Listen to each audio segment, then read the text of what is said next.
Source. The Carmichael Dave Show. He's on the microphone when he's not on the microphone. He's playing a song, and when he's not playing a song, he's on the microphone. And then boom. With Jason Ross. No, he didn't. Yes, he.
You have a lot of t-shirts, and my wife is constantly fighting with me to throw them out.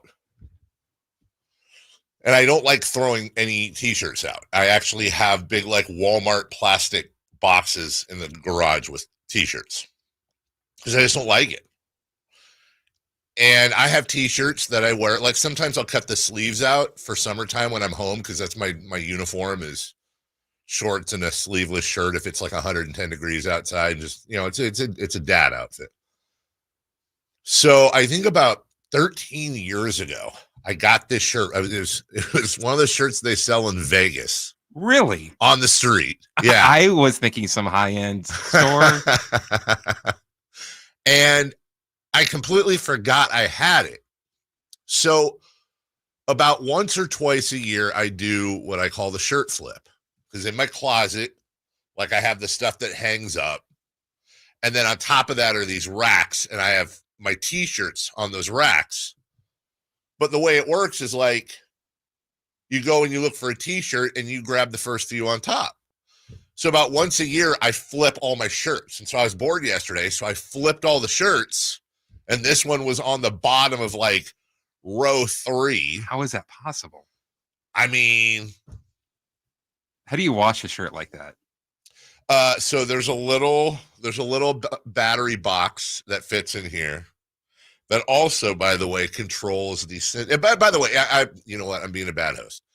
If you're not watching on YouTube and you're just listening, I'm wearing a shirt with a logo in the middle. By the way, Cody just brought up a really good point. She goes, "What does that logo mean?" I said, "God, I don't know. I don't think it means anything." She goes, "What if it's like something super bad and offensive?" I was like, well, then someone will tell me. It looks like a power button with wings. That's exactly what it looks like. It looks like a power. That's exactly what it is. It's a power button with wings with, like, these little bricks behind it, I guess. Anyways, when it detects a vibration, depending on the sensitivity in the little battery box I have my hand on, it lights up.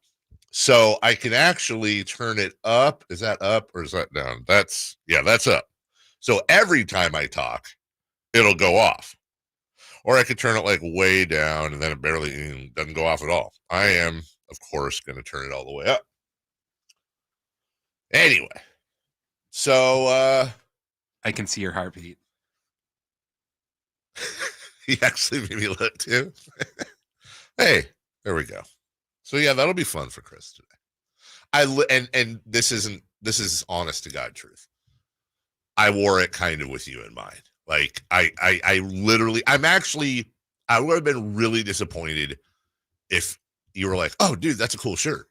Whoa, that's dope. because while wearing this, I was like, oh, this is just gonna bug Chris all freaking day.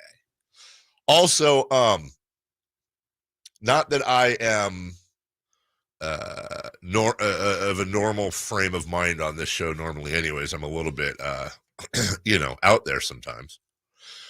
But I am officially in kind of freak out mode, right? Like it's beginning. My anxiety is starting to build, and it's not about leaving next week. I have to get past this thing to get to the anxiety about leaving next week. Because remember, in fact, I forgot about this all week. So you're doing Friday Fun and Games tomorrow, right? Correct. I don't know who you're doing it with because it won't be with me. Oh, that's right. Right. I completely all week have forgotten about this. I'm leaving the show tomorrow at 9, and I think Styles or Walk. I don't know. I got to talk to our program director today and find out who the hell's coming in here.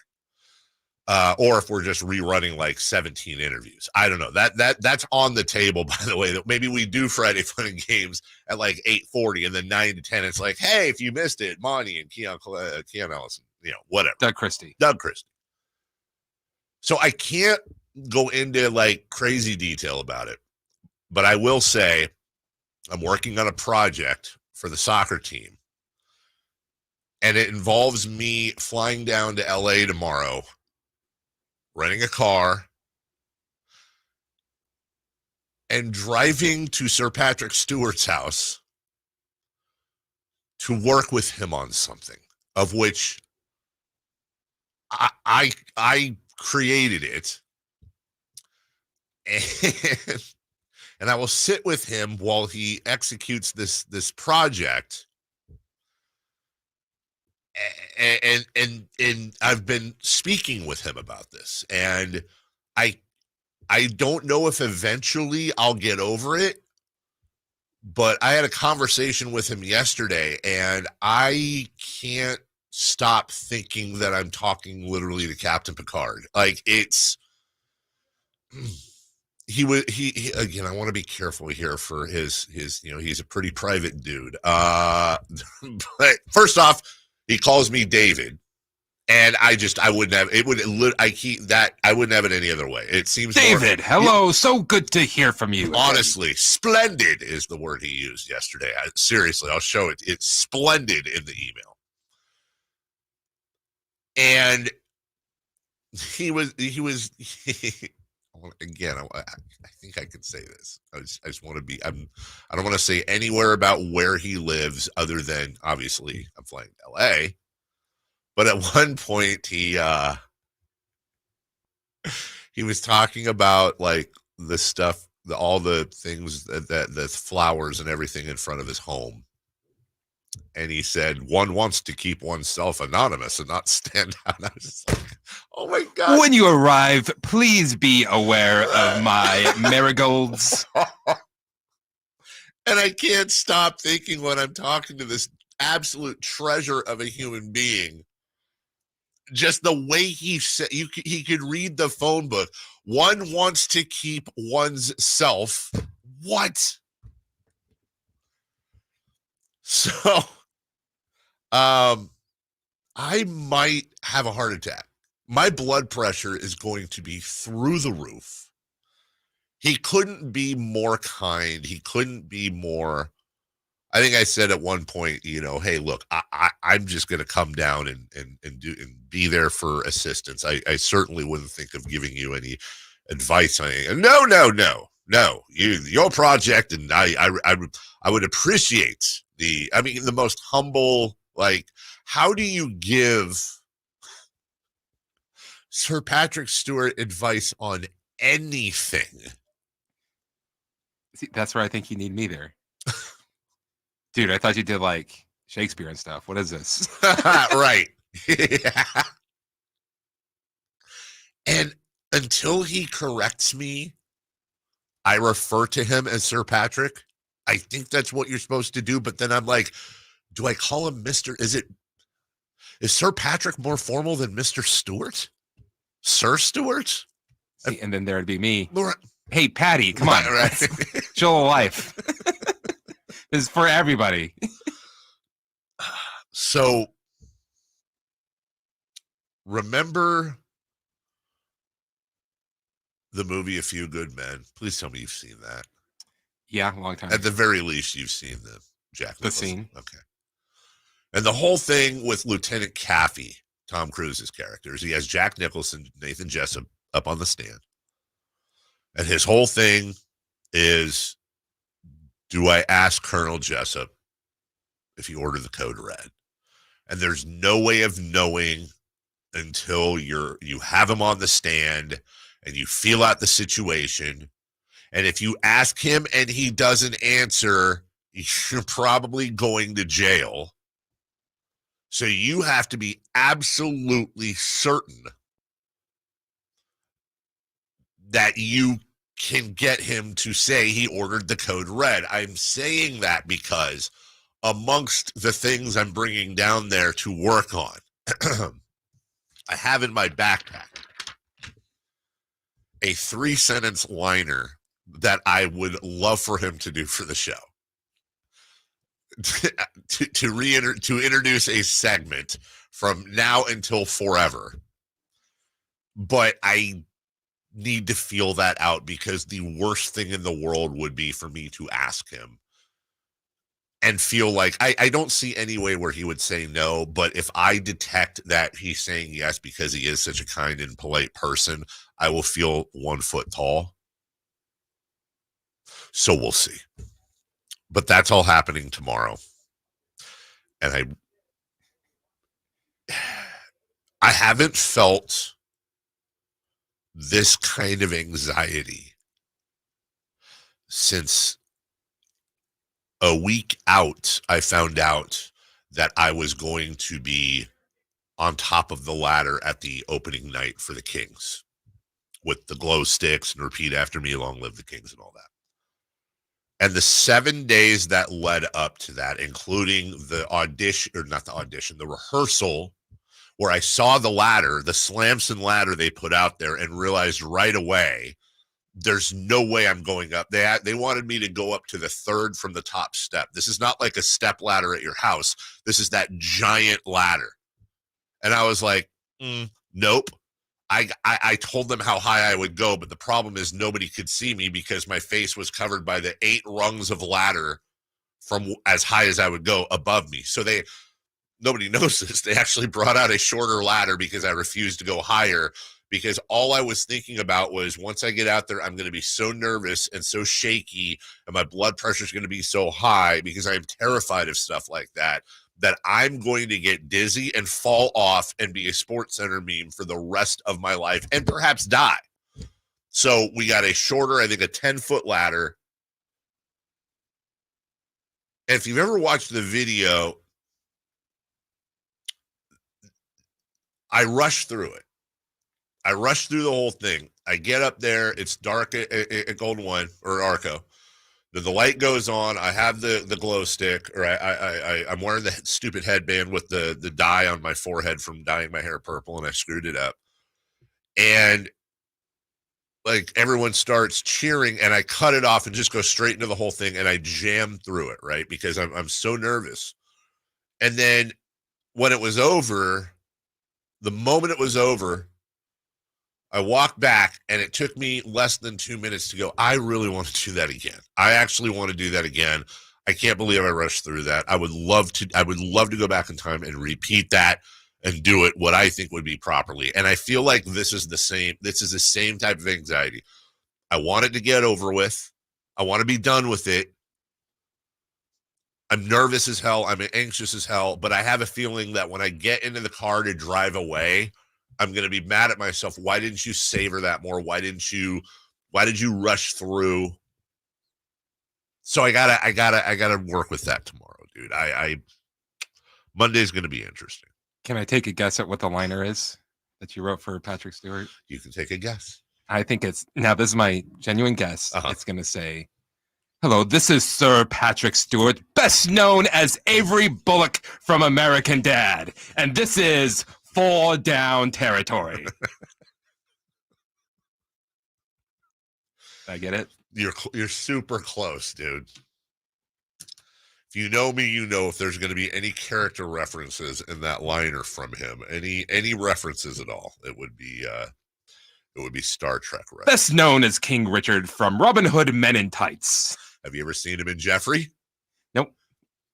You should look up the movie Jeffrey sometime. I think you would. Is it one of those movies that you're like, hey, how are you able to watch these? It's one of those, I believe the plot line, well, let's just say the plot line follows him and his boyfriend through all kinds of fun and hijinks. And it was the first time I saw him in anything other than Captain Picard. And this man definitely has range. Let's put it that way. Anyways, no, I will not keep outtakes. I will protect this man with my life. So we'll let you know about that tomorrow or Monday. So stay tuned there. I know we got a break. I thought I had something else for you. I don't think I do, Chris. So we will take a break when we come back. I completely forgot when I was writing the show yesterday. I don't even have it in the top 3. The Open Championship is going on right now. As a matter of fact, as I hiccup, Tiger Woods is teeing off, I think, in about 15, 20 minutes. We'll have updates for you, but we have a record broken in American sports. We have a record broken in the WNBA, and the Kings' 1-game streak of winning was broken yesterday in Summer League, amongst other things we will have for you today. So sit back and relax. It's a Thursday edition of the Carmichael Dave Show with the vacationing Jason Ross and Chris Roulade right here on Sacktown Sports. Trying to find out where to catch your favorite team's games? Are you a fan of the Kings, Niners, and the NFL? Well, Sacktown Sports has you covered. Touchdown! San Francisco! It's all on his shoulders. Cox rocks. He fires for the win. He's got the triple. Catch all your Kings, Niners, and NFL games all year long on Sacktown Sports and SacktownSports.com.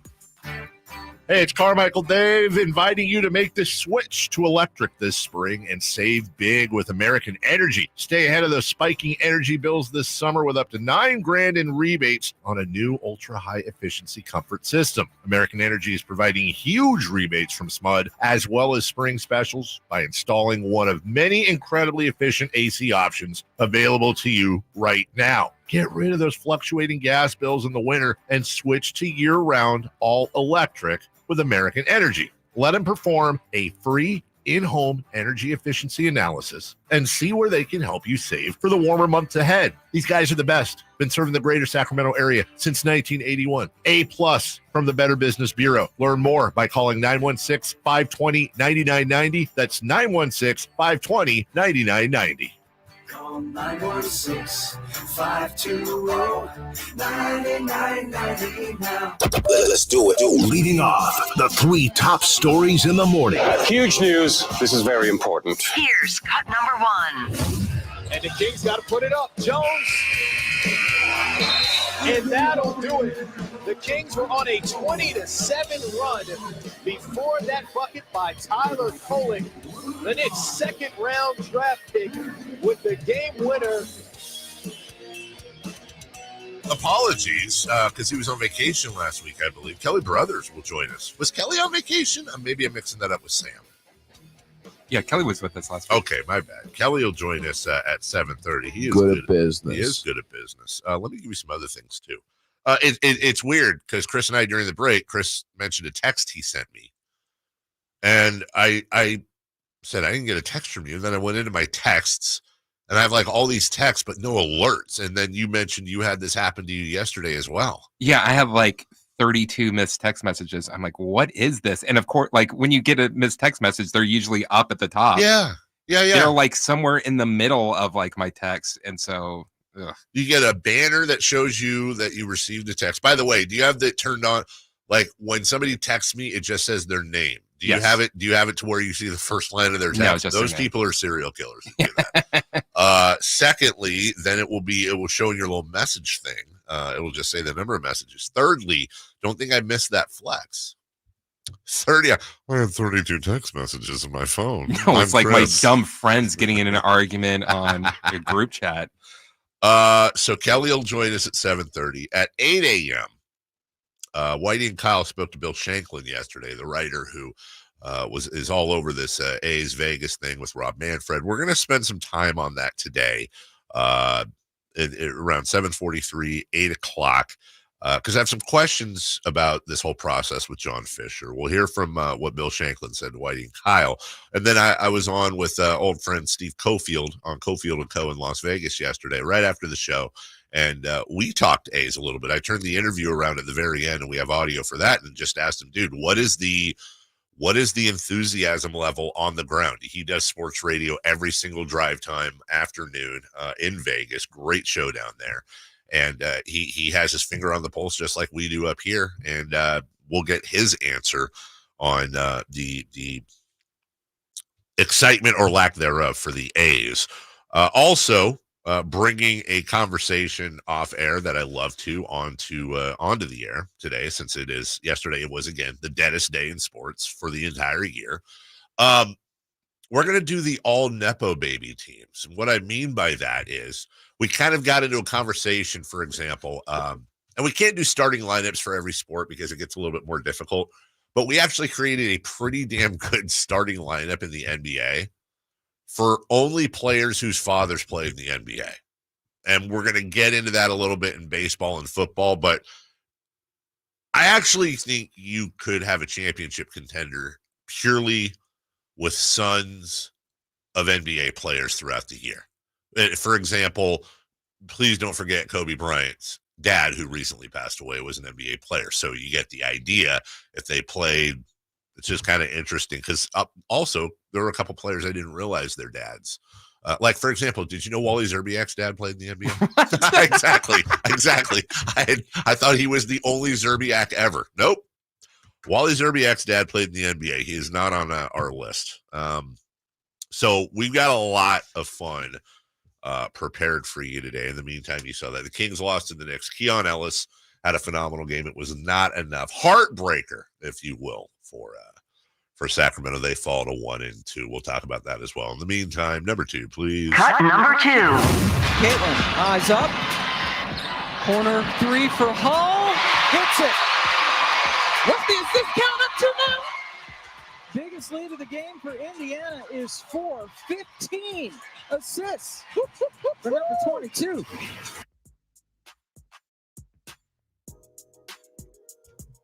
Well, Caitlin Clark continues to impress. She breaks the assists record in the WNBA for a rook, and congratulations to her. As a matter of fact, she is right on the heels of Tisha Penicheiro. And by the way, when I say for a rookie, I mean for actually any player. 19 assists yesterday. The previous single game assist record was 18 by Courtney Vandersloot. I was reading this last night, Chris. Is this the second show in a row where the name Vandersloot has been mentioned? Didn't that happen accidentally yesterday? Yes. And I thought it was Vandersloot Rules was the reality show, but then I quickly realized, wasn't Jordan Vandersloot the guy that killed the young lady in the Bahamas or wherever? Correct. Am I remembering this? Okay. That's just, I didn't have that on my bingo card that 2 of 4 shows this week would feature a Vandersloot. But Courtney Vandersloot, 18 assists. That was the previous single game record back in 2020. She scored or assisted on 66 points for the Fever. That's the most also in a game in WNBA history, surpassing a 65-point effort from Diana Taurasi back in 2006. She is the first rookie and 9th player overall in WNBA history with at least 400 points and 200 assists in a season. She is also right now 12 assists away from breaking our member of Sacramento royalty, Tisha Penicheiro's rookie record of 225. Incidentally, I've found it quite amusing, this whole, there's a rookie of the year race. There's no, and not really ever has been a rookie of the year race. That's no offense or disrespect to Angel Reese, who's having a phenomenal rookie year, but it's not a race, and Caitlin Clark would have to basically break her ankle at this point to lose the rookie of the year. Just to give you an idea, her rookie of the year, the line on her winning the rookie of the year went from minus 1,000 to minus 2,000 yesterday. And if you're not a bettor, that means you would have to bet $2,000 to win $100 on Caitlin Clark winning Rookie of the Year. Just to give you an idea, if you bet $100 on Angel Reese, you would win $600. That's how big of an underdog she is. But you need to bet $2,000 on Caitlin Clark to win $100. It's not particularly close. The only place it's close is on social media. The bad thing, I think, is if you're betting against her in the Rookie of the Year, you're basically saying she's going to get injured.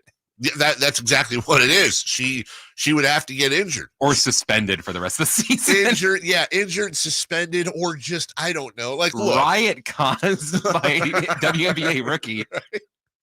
I mean, Angel, or she all of a sudden gets everybody quadruple teams at her, and she puts up average to below average numbers, and Angel Reese just goes on this like 2020 streak. I mean, anything's possible, but yeah, that rookie, you can just put that in pen. Almost forgot, by the way, coming up in the next segment, and we'll double up on this today. Brendan Nunez, who came on with us yesterday, our Sacramento Kings insider for Sacktown Sports, down in Las Vegas, and he was in the scrum with Mike Brown yesterday, officially announcing his extension, and he speaks not just on that, but also DeMar DeRozan, and everything else. So we're going to give you the raw of that. So the warning, some of the questions might be hard to hear. But it was a scrum, but it sounds like only Brendan and Sean Cunningham are asking questions. Oh, so it was a baby scrum. Yeah. It was a mini scrum. And we'll accept Sean Cunningham in our scrum. That's Cut number 3, please. Cut number 3.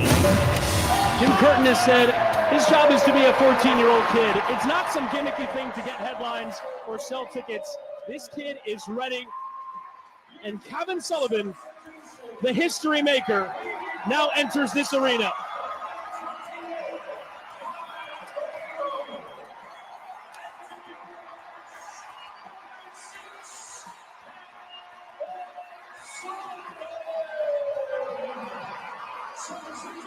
"14 years and 293 days old, breaking Freddie Adu's record for the youngest MLS debutant by 13 days. Emulous, I like that better. Kevin Sullivan becomes the youngest to ever debut in an American sport at 14 years old. He beats Freddie Adu by, I think, 13 days. 14 years, 293 days old. Now, I don't know if any of you saw the video or have seen a picture of Kevin Sullivan. I know this. My son is 15. He'll be 16 in October, end of October. There's no way this dude is 14. I've got serious Danielle and by the way, I'm not being serious, but have you seen him, Chris? He's a tall kid. It's not just that he's a tall kid. It's his features. Look at that. That is not a 14-year-old. When I first saw him, like, I just was like going through Twitter and I didn't see the title of that.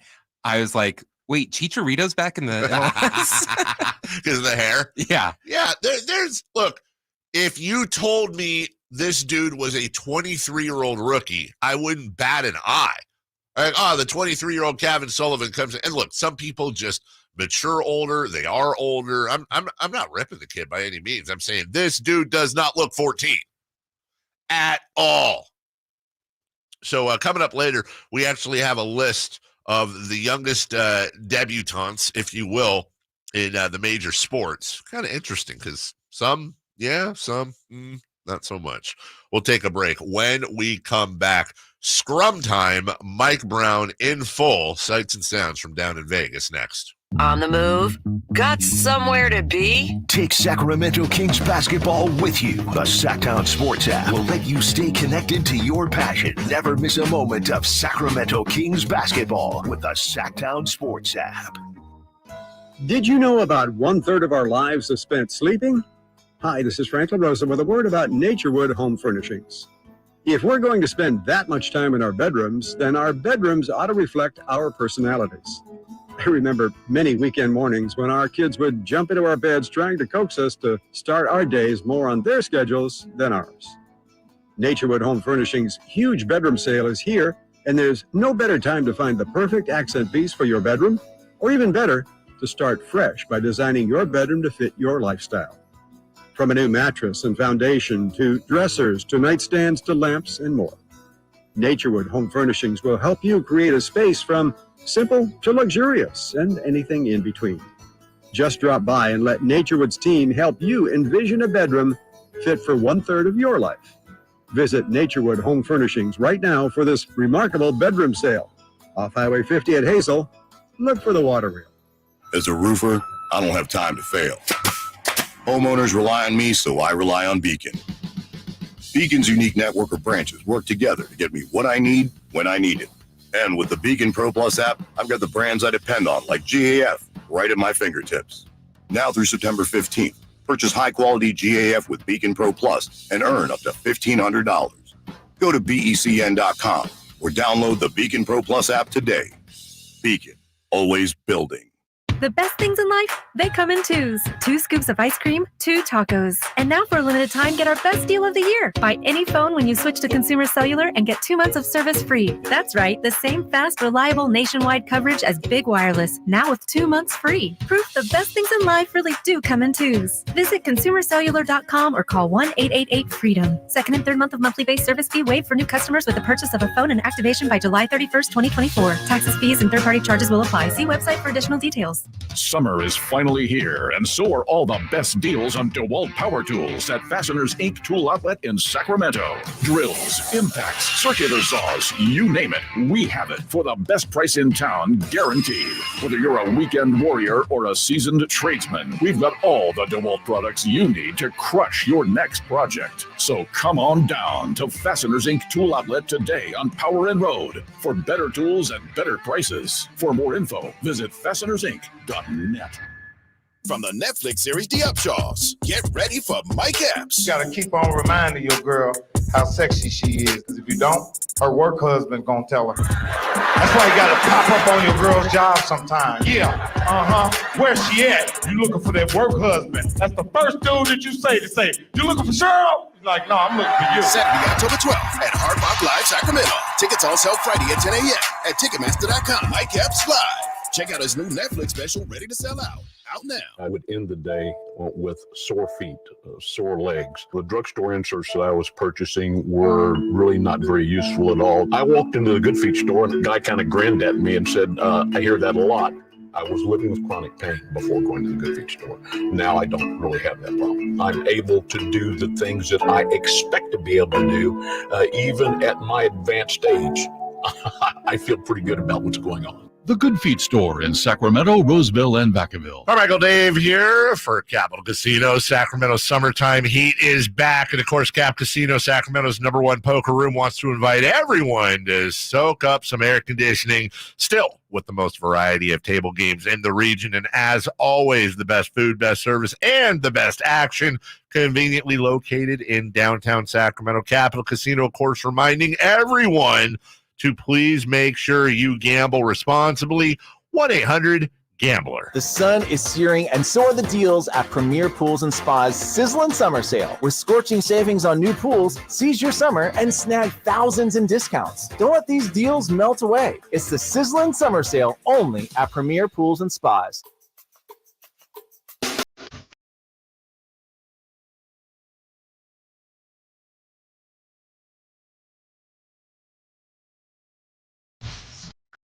Dave Show with Jason Ross. Call or text at 916-339-1140. On Sacktown Sports. 5 seconds ago behind the scenes, actually more like 30. So I grew up listening to the station, right? I've listened to HDK my entire life. And it was, Rise Guys, Jim Rome, Todd and Mike, Grant Coes was the lineup I grew up listening to. And Jim Rome, I always listened to, 9 a.m. I'd have a little earpiece, a little headphone in school sometimes. And then eventually when I got out of school, would listen to him. Chris, I just had this epiphany, dude. like a weird epiphany. So if for those of you that have listened to Jim Rome at length before, you'll notice that when the music plays for him to come back, sometimes the music will hit and he'll be like, welcome back, everybody. It's Jim, and do his thing. That was more like a Scott Farrell, but then there'd be times where the music would run for flipping ever. And then he almost to the point where you're like, are you even there, bro? I just realized he does what you do. So, like, there will be times when I'm out of the studio and I'm coming in and you guys will hear the music play longer. Maybe Jason and I are both, we're having a conversation, we're doing something. And Chris, being a great guy behind the board there, he'll cover for us and he'll wait until we walk back in the room. And then he hits the rejoiner you're listening to, and then we start the thing. But there's no mathematic there. It's whenever we're in the room. I think Jim Rome has just always done the same exact thing. And as a kid listening to him, I never understood it. And I just understood it like 30 years later. And that's when to grow on, everybody. Jim, we're on to you, pal. Also, sorry for almost spilling your drink at Gold One Center when I shook your hand. Mike Brown did a scrum yesterday down in Las Vegas celebrating his extension. Our own Brendan Nunez was down there, and here's what it sounded like. Today, just some thoughts on what you feelings and how happy to be back and this behind you. I'm extremely happy. Myself, my family, we're very happy to be back. I mean, first of all, we love the city. We love the people in the city. From day one, everybody has just welcomed us with open arms, and the fans, how knowledgeable they are, but more importantly, how passionate they are about the team. It's second to none, and so that's exciting. But on top of that, obviously, working with Monty and Wes and having Latina and Quebec there, just the type of people that are a part of the program, my coaches, the players, the staff, from everybody behind the scenes, from Melanie Stockton, get a little shout out, Midge, get a little shout out, but from everybody, everybody's striving for one goal. They're great people and a lot of fun to be around. So I feel lucky, blessed, fortunate, all of the above, to be able to sign a long-term deal with these guys to be able to be here and try to make something special happen for the city of Sacramento. I imagine you were confident that it would get done. Was there some tense moments? That's part of negotiations, there's back and forth, and when you have two sides that are willing to find a common ground, you're going to get that every once in a while. So it's done. I'm excited about it. I feel they're excited about it too. So we're looking forward to having some good things happen here in Sacramento. Did it put a weight off your shoulders too, as you kind of go forward, knowing that it's not something that trickles into the season and you can really kind of focus on getting this team better? Yeah, I've been around a long time, and if it didn't get done, there'd be disappointment probably on both sides. But at the end of the day, we were able to find that common ground and get something hashed out. So now it's not a distraction, which it would have been a little bit more of that than necessarily a weight on my shoulder. It was just a distraction for everybody because you would constantly be asking me about it, asking the players about it, and all that other stuff. So it's good that's not there anymore. Lindsay getting that job in LA, Jordy and Dolkey's already moving on. Just what does it mean to you to see so many people within your staff get promoted? It's a dream on one hand, a little bit of a nightmare on the other, and I'd rather take the dream part though, because that's what this is all about. I was obviously once an intern. I was once a video coordinator. I was once a player development guy. I was once an assistant coach, and you want opportunities to grow. And you want to be around, hopefully, good organizations to be able to get the opportunity, if not within the organization, at least with another organization. And so it speaks volumes of what we're trying to accomplish as a staff, an organization, a team, that we've had so many of our people get interviewed for not just situations within the organization, because I moved a lot of guys up or a lot of people up, but even outside the organization. So I'm thrilled for her. It's a great move. She's going to bring a lot to the table for the Lakers. Hopefully none of our secrets, because we've done okay against those guys in the past, but I couldn't be more ecstatic for Lindsay. What's the process like for filling some of those roles now that there is openings, and where are you kind of at with that? Yeah, it's the nightmarish part is having to try to interview people, to vet people, to find out which direction you want to go and what you need to fill the void left by others. And so I'm a pretty, I guess, slow guy when it comes to that, a pretty patient guy when it comes to that. And so I've been meeting with people down here in Vegas during the summer league. I've met with people back in Sacramento, and when the time's right, we'll make a hire, and we feel confident that there'll be good coaches that will come in and do just as good a job as the coaches that are left. Your draft pick is Devin Carter. We didn't get a chance to talk to you about him, but obviously getting him, what you see that he can add, but also how much do you think his rookie season can be stunted by this injury? He's young enough to where it's not necessarily going to hurt or harm his career. We're going to be patient with him. We want this thing to be 100% back to normal, and so there's no rush on it. Now, he may not have opportunity to win Rookie of the Year or be on first or second team All Rookie because he may not play enough games. I don't know, but he's going to work his tail off. We feel like the doctors and our training staff are top notch, and so he's going to do his part by working his tail off and getting out on the floor as soon as he can. And when that happens, we'll go from there. But there's plenty of time for him to get acclimated and start the trajectory, his trajectory upwards. So no concern. Is there much he can take from being around this group in the summertime? 100%. Yeah. We're talking terminology. He's watching how we play, because there are a lot of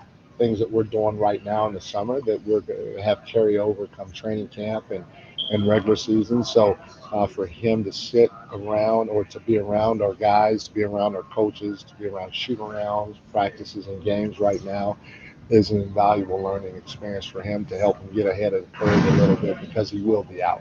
Obviously, DeRozan is the big piece of this summer already. I mean, what was your reaction when you guys landed him, and just how do you see him fitting in? Obviously, you're extremely excited. He's a veteran guy that's seen a lot of different defenses thrown his way. Not only defenses, he's been in a lot of different situations. He's a closer, and he's just a great human being. And so to have that addition to your team, it should definitely take us to another level. And I'm looking forward to it now.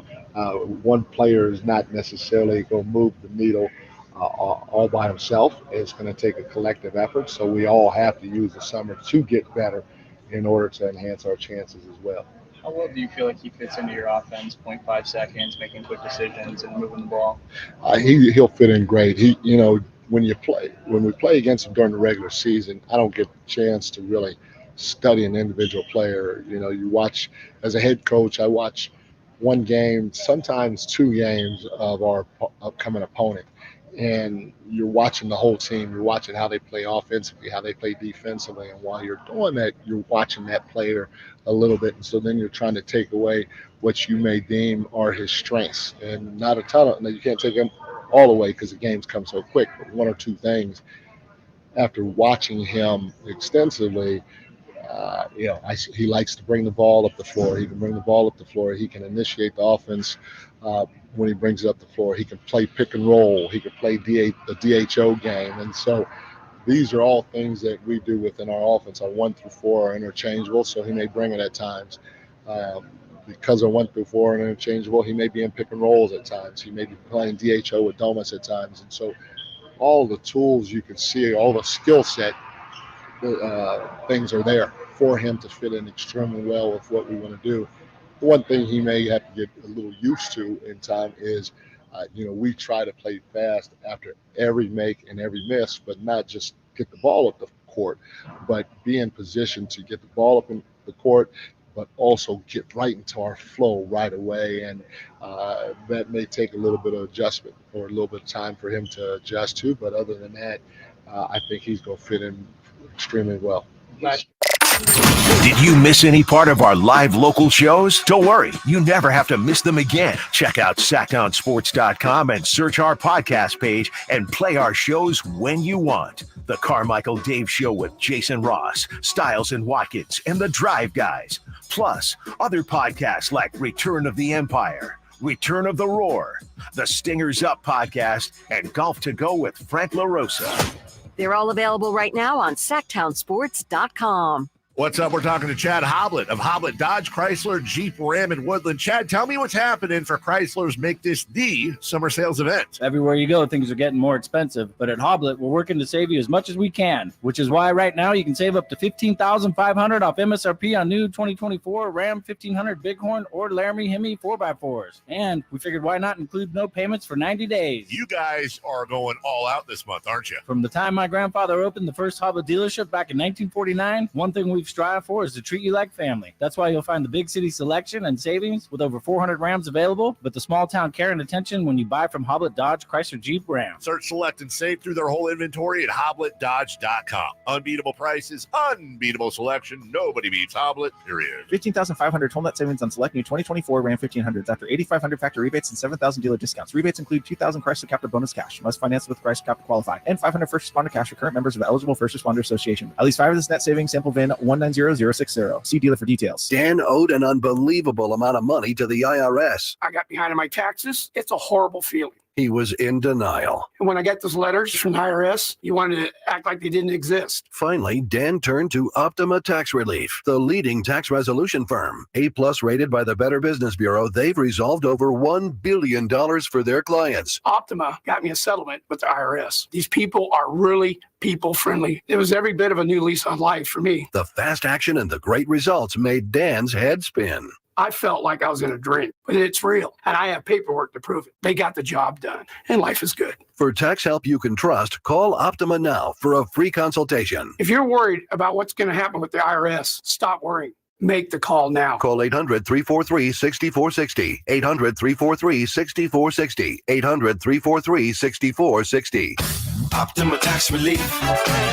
Testimonial from an actual client. Some restrictions apply. For complete details, please visit OptimaTaxRelief.com. The PGA club fitters at the Hagen Oaks Player Performance Studio know that golf should be fun. They also know that players of all abilities will hit the ball farther and straighter, play better golf, shoot lower scores, and have more fun if they get fitted before they purchase golf clubs. Hagen Oaks delivers the same technology and major brands used to fit PGA and LPGA professionals. See how the game can be even more fun. Hagen Oaks Player Performance Studio fittings are available 7 days a week. Make yours today by calling 916-808-2531. That's 808-2531. Hey, get ready to rock, groove, and have a blast with the Sacktown Sports live events calendar. We've got an unbeatable lineup of shows that you won't want to miss. First up is Songs and Stories from Mickey Dolenz of the Monkees, coming to the Crest Theater July 21st. It's Brett Young and Chase Rice at Thunder Valley on August 3rd. Plus, Jason Mraz and the Super Band will be rocking Thunder Valley on August 9th. Then head out of the heat to higher elevation for the Truckee Music Festival on August 9th and 10th, featuring Kip Moore and Sublime.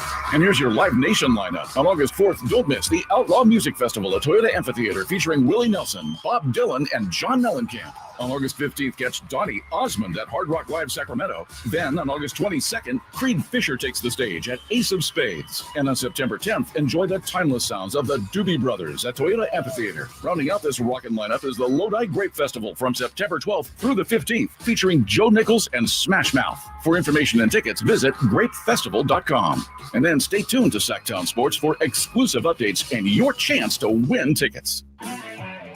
If your passion is bass fishing, only one radio show has the action, information, and excitement of your favorite outdoor sport. Ultimate Bass, hosted by Tournament Bass Pro and California Outdoor Hall of Famer Kip Brown, takes you live to where the fish are biting every Saturday morning. Only Ultimate Bass feeds your passion with the latest news, products, tips, and advice from the pros. Ultimate Bass with Kip Brown, Saturday mornings at 5 a.m. on Sacktown Sports 1140, part of SEP's Saturday Morning Outdoors.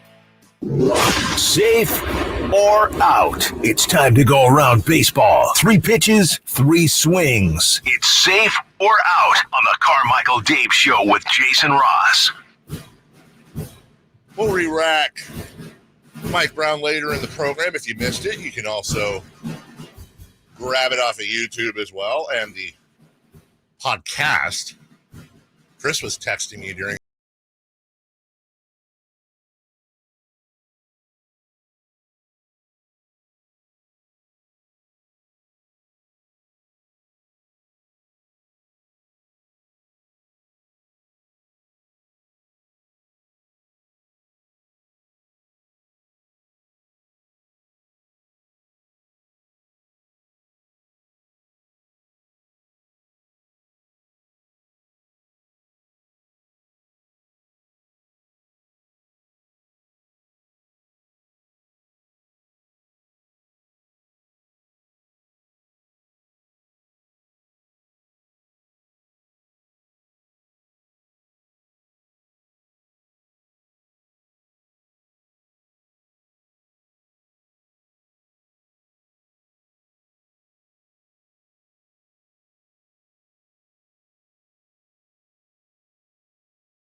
Challenges are the best part of Pro Bowl weekend, which is now, where is it, Florida or something?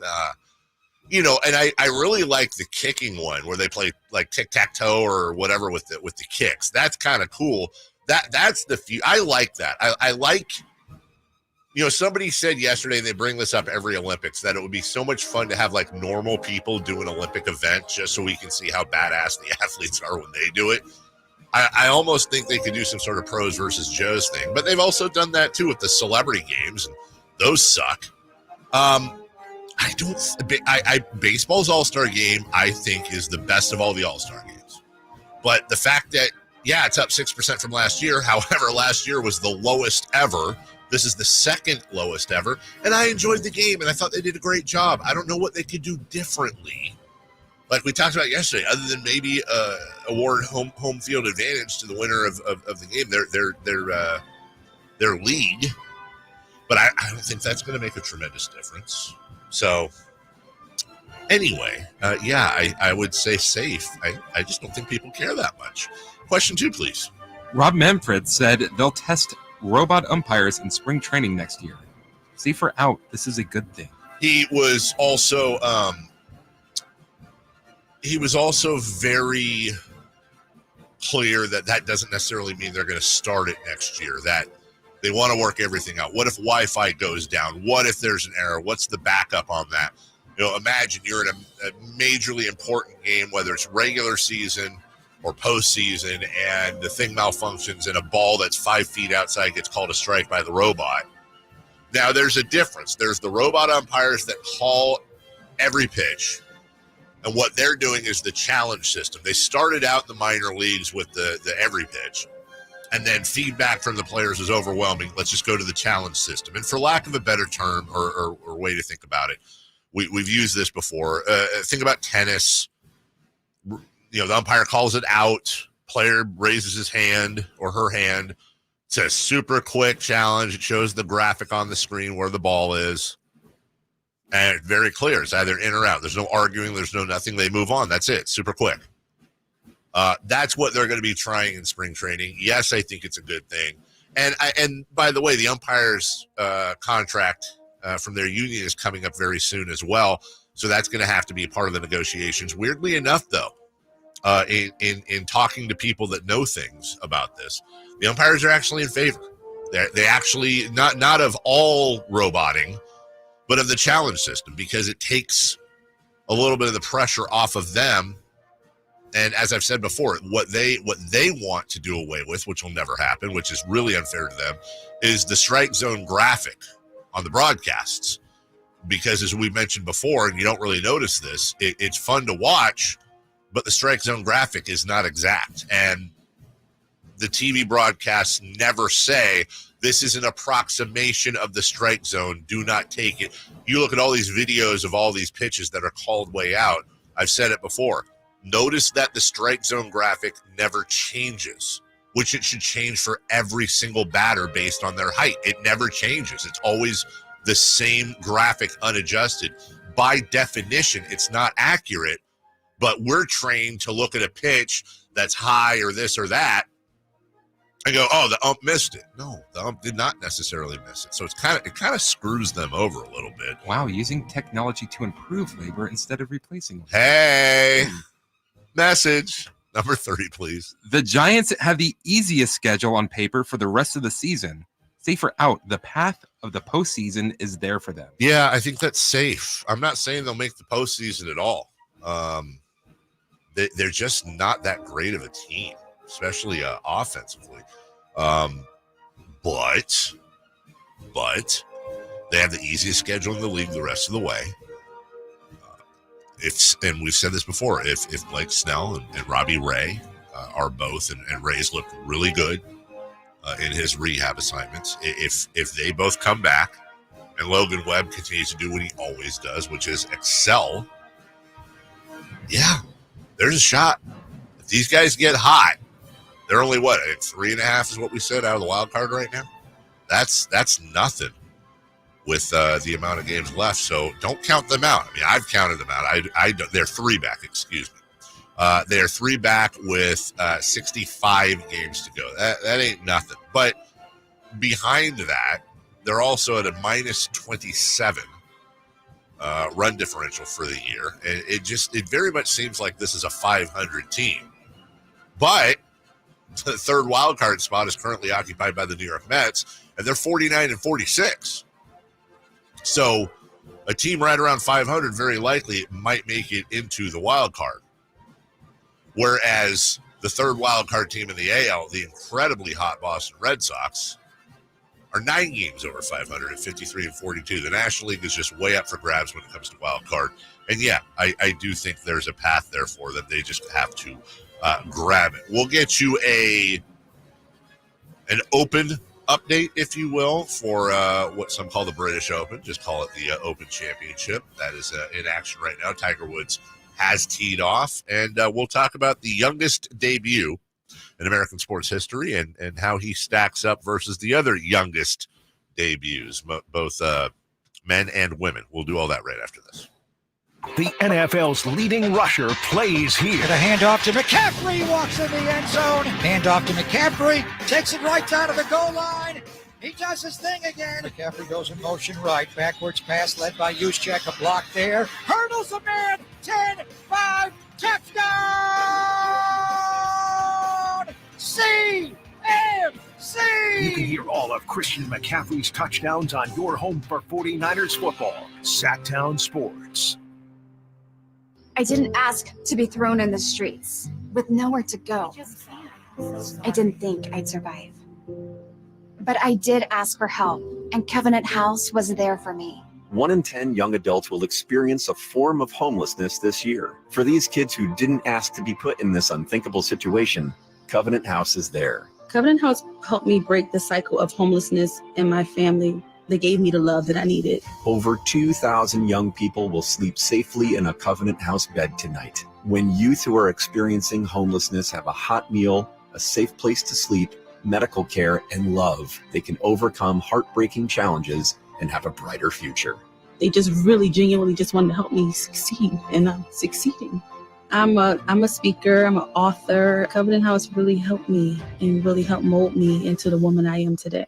If you or someone you love is asking for help, go to safeplacetosleep.org today. Sacramento weather is brought to you by Folsom Lake Kia. I'm Tamara Berg in the KCRA 3 Weather Center for your Thursday forecast. It'll start out nice and comfortable with temperatures in the 60s this morning. For the afternoon, plenty of sunshine, and today's going to feel hotter.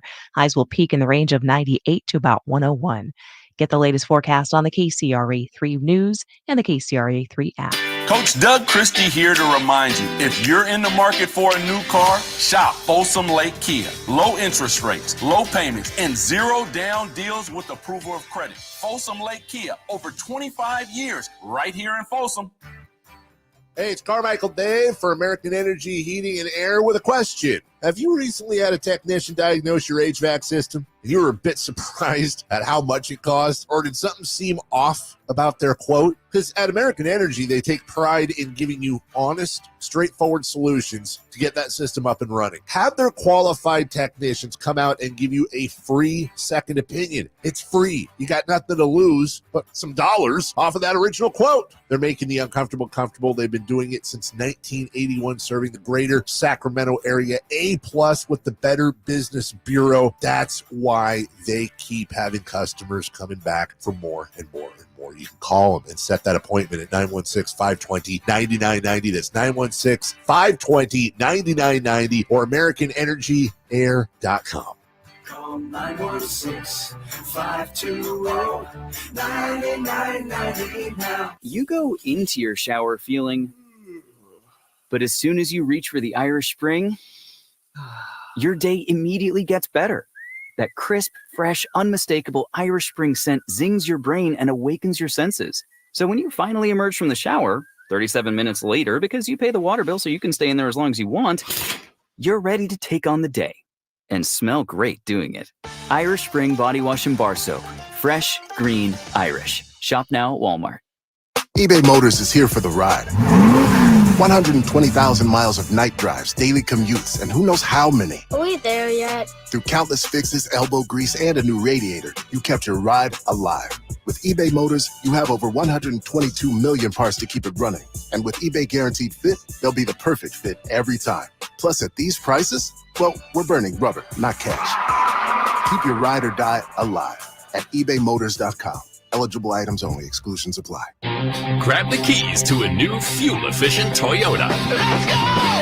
Hit the open California road this summer with incredible MPG and peace of mind. With fewer fill-ups, you can explore further and make the most of those long summer days. Choose from Toyota's 16 hybrid and electrified models, more than any other brand, and go the distance with Toyota's class-leading fuel efficiency and reliability. It's time to make this summer one to remember. Toyota. Let's go places. Hello, Sacramento. I'm Emran Pilati, owner of True Sports Cards and Collectible Store here in Rockland, California, and the host of the True Sports Cards Show that airs right here on Sacktown Sports 1140 every Saturday from 10 to 11 a.m., where we discuss the latest trends, hottest products, and deliver exclusive interviews with other industry leaders. And don't forget to visit our shop, True Sports Cards, at 6661 Stanford Ranch Road in Rockland and see what we have for all your sports card and memorabilia needs.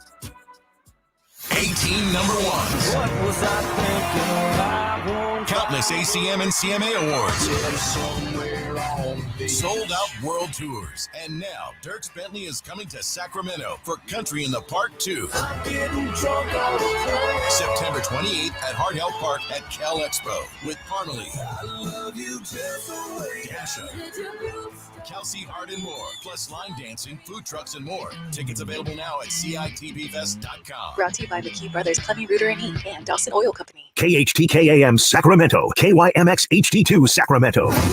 From the Power Business Technology Toshiba Studios, your flagship station for the Beam Team. Should we light the beam? Light the beam, baby.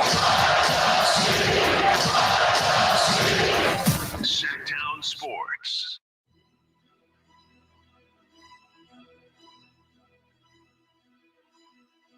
I'm Christopher Ladd with your 152nd Open Championship update from Royal Troon. Sorry. American Justin Thomas leads early at 3 under par after 18. There's a logjam in second with Englishman Justin Rose and American Russell Henley in the mix at 2 under par through 18. Naturewood Home Furnishings, where it's all about choices and always about quality. I'm sorry, it is. The Carmichael Dave Show. He's on the microphone when he's not on the microphone. He's playing a song, and when he's not playing a song, he's on the microphone. And then boom. With Jason Ross. No, he didn't. Yes, he did. Call or text at 916-339-1140. It's the Carmichael Dave Show with Jason Ross on Sacktown Sports. Sorry, it makes me laugh because it just sounds so like official and like Chris. And I would love to hear Chris do like Golf Channel and NBC Sports presents the Open Championship.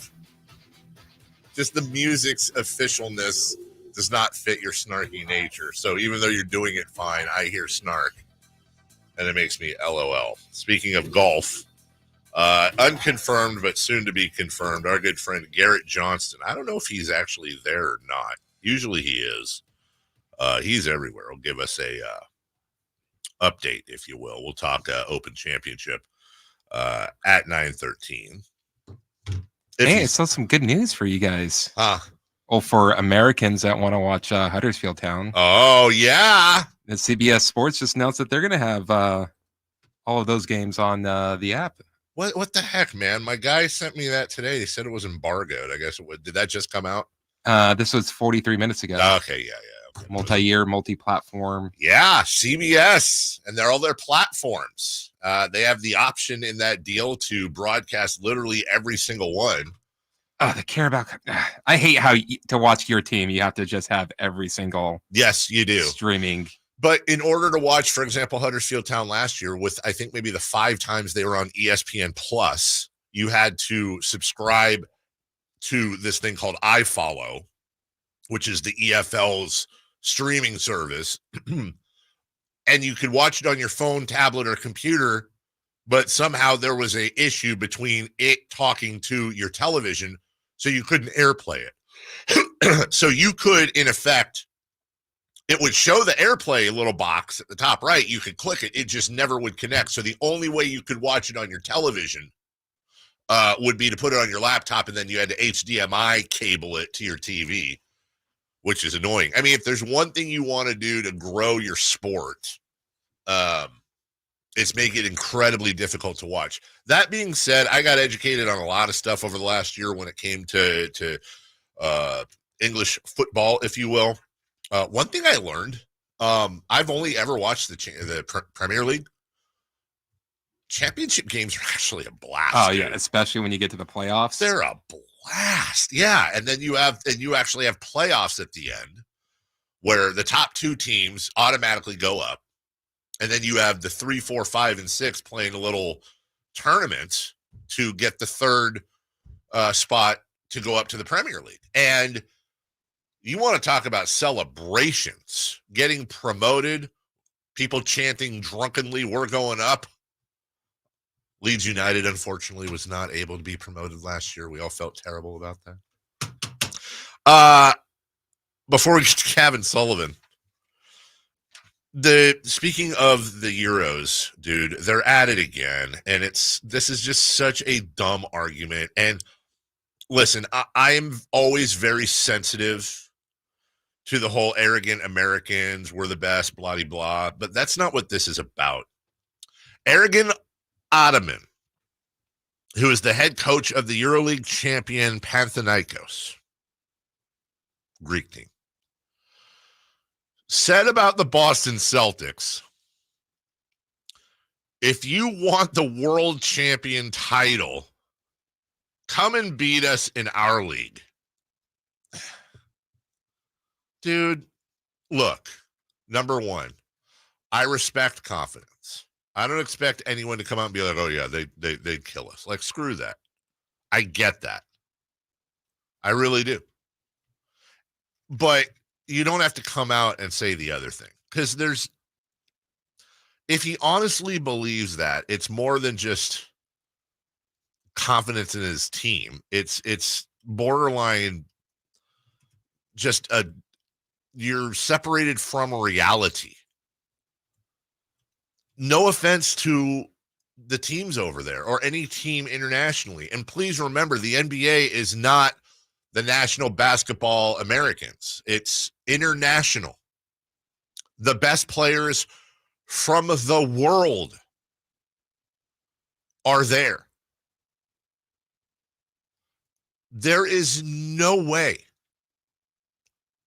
99 out of 100, if not 100 out of 100 times, the Boston Celtics absolutely dog walk, boat race, bat flap this team. In case you're wondering, let me give you the names you'll recognize on Panathinaikos. I'm just giving you the names you might recognize. Okay. Jerian Grant. No, not the former Kings announcers. Remember the ex-NBA guy, Jerian Grant. Kendrick Nunn, ex-Heat, ex-Laker. Costas Antetokounmpo. Listen to how much everyone makes fun of Thanasis Antetokounmpo.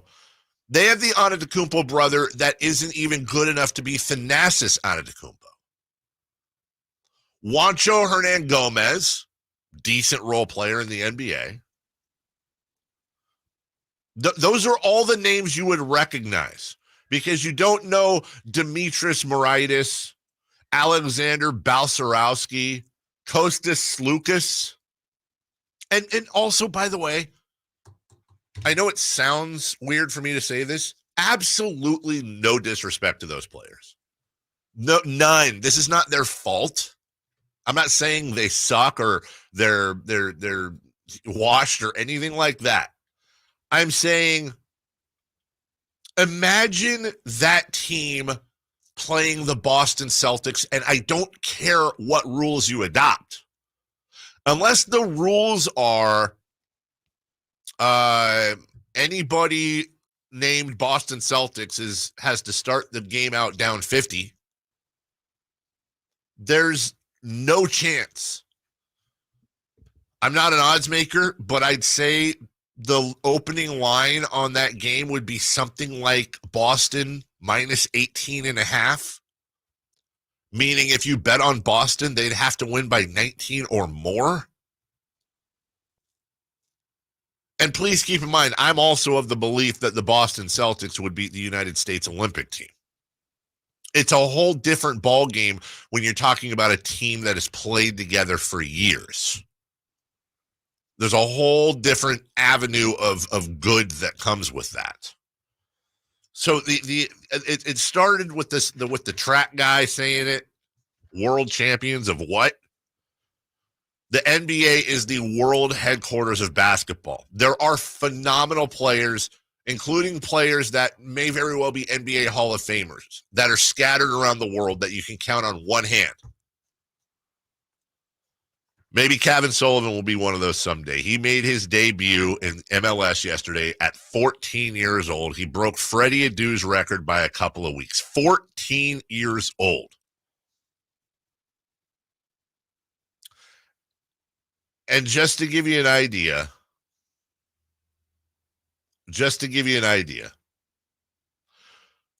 it varies in every sport. So in the NBA, the youngest player to make their debut was Andrew Bynum.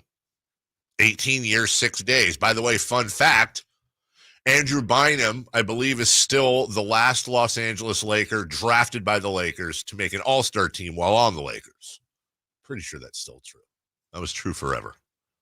When you think about that, he made his debut in 2005. That's almost 20 years ago. In the Women's Soccer League, Melanie Barcenas for the San Diego Wave made her debut 15 years, 181 days old. The youngest football player, Amobi Okoye, Houston Texans, 20 years, 91 days. I think that's wrong, actually. I think there's a guy that played when he was 19. I'm just looking at a list I was given, but I'm pretty sure there's one other guy younger. In the WNBA, Maria Stepanova, Phoenix Mercury, 1998, 19 years old. Baseball, 1973, David Clyde, 18 years, 66 days. That surprises me a little bit. When you think about how many, there are a handful of 16 and 17-year-olds that are in minor leagues. You'd think maybe one of them would come up. And in the NHL, probably the best example, Patrick Marleau, San Jose Sharks. He had a fine career. October 1st, 1997, made his debut at 18 years and 16 days old. My goodness. He actually has a contract with Manchester City.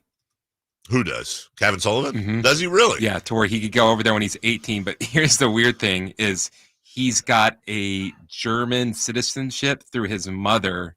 So he can go over to Europe when he's 16.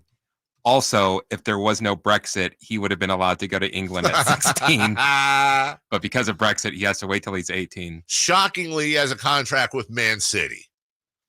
Which, by the way, he can't play for them, as you said. He can only play for Boy City. It's amazing, Chris, when you think about the fact that this guy played an official Major League Soccer game yesterday at 14 years old. He's still over a year away from driving, which means he couldn't care less about what's happening for Chrysler's Make This the Summer Sales event going on right now at Hoblet Dodge, Chrysler, Jeep, Ram, and Woodland. It's not for Kevin Sullivan. He's too young. But I know you guys care because you get big savings on one of America's most capable minivans. Right now, you can save up to $17,000 off MSRP on all remaining 2023 Chrysler Pacifica hybrids, and that's on all trims. Yeah, Chrysler Pacifica hybrids, 82 miles per gallon with the electric folded in there with gas prices so high. That's insane. $17,000 off MSRP. That's a no-brainer. Deals like this once a year. So you got to take advantage of this savings at the dealership and at the pump. It won't last long. Stop by Hoblet Dodge for a test drive today or search, select, and save through their whole inventory at HobletDodge.com. Unbeatable prices, unbeatable selection. Nobody beats Hoblet, period. 30-second break. Kelly Brothers will join us at 7:30. 3 for Madness coming up next right here on Sacktown Sports.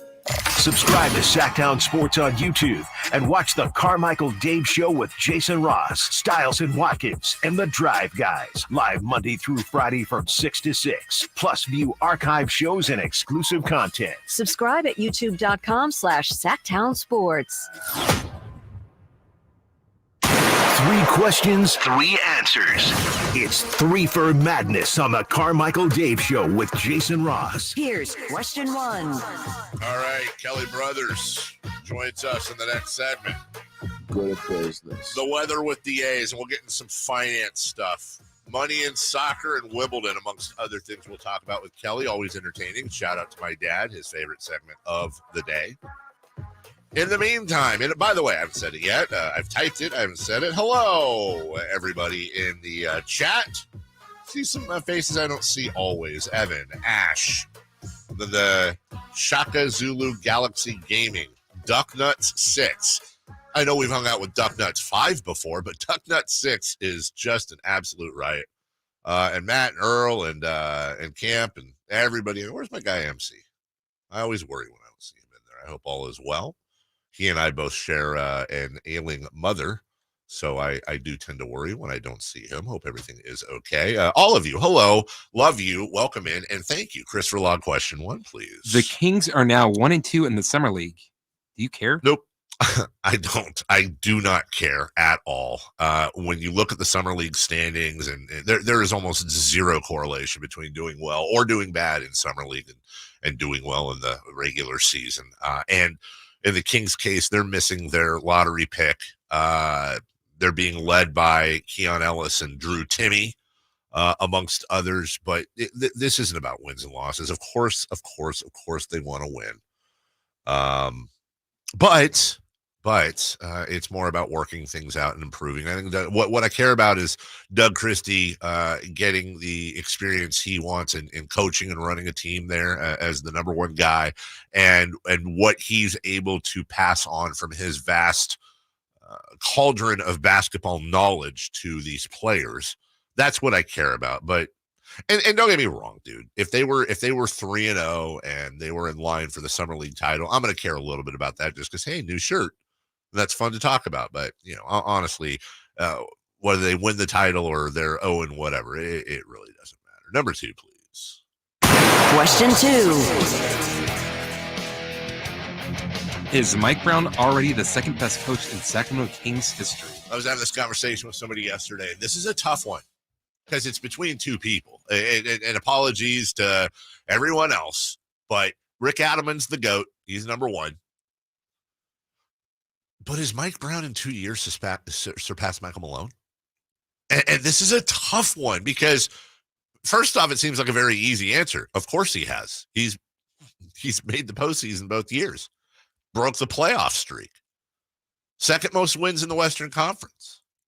Like, yes. But then it's like then if I put a poll out, and I don't want to because I don't want to deal with the drama it would cause, because it would seem like I'm taking an unnecessary shot at Mike Brown, who I adore. Chris, if I put out a poll right now and said you can make the switch in a heartbeat, who would you rather be the head coach of the Sacramento Kings, Mike Malone or Mike Brown? How do you think that poll would go? I'm honestly asking. I think it would be Michael Malone. I do too. But I think that's because of what he's done in Denver. I do too. And there's been little questions about Mike Brown in Sacramento. And I think I don't like that, because I think we put a very glossy image on Michael Malone's tenure here. Yeah, we do. He was treated wrongly. He shouldn't have been fired. That was dumb. But at the same time, it wasn't like the team was on fire and just like, oh, this is finally the end of this drought.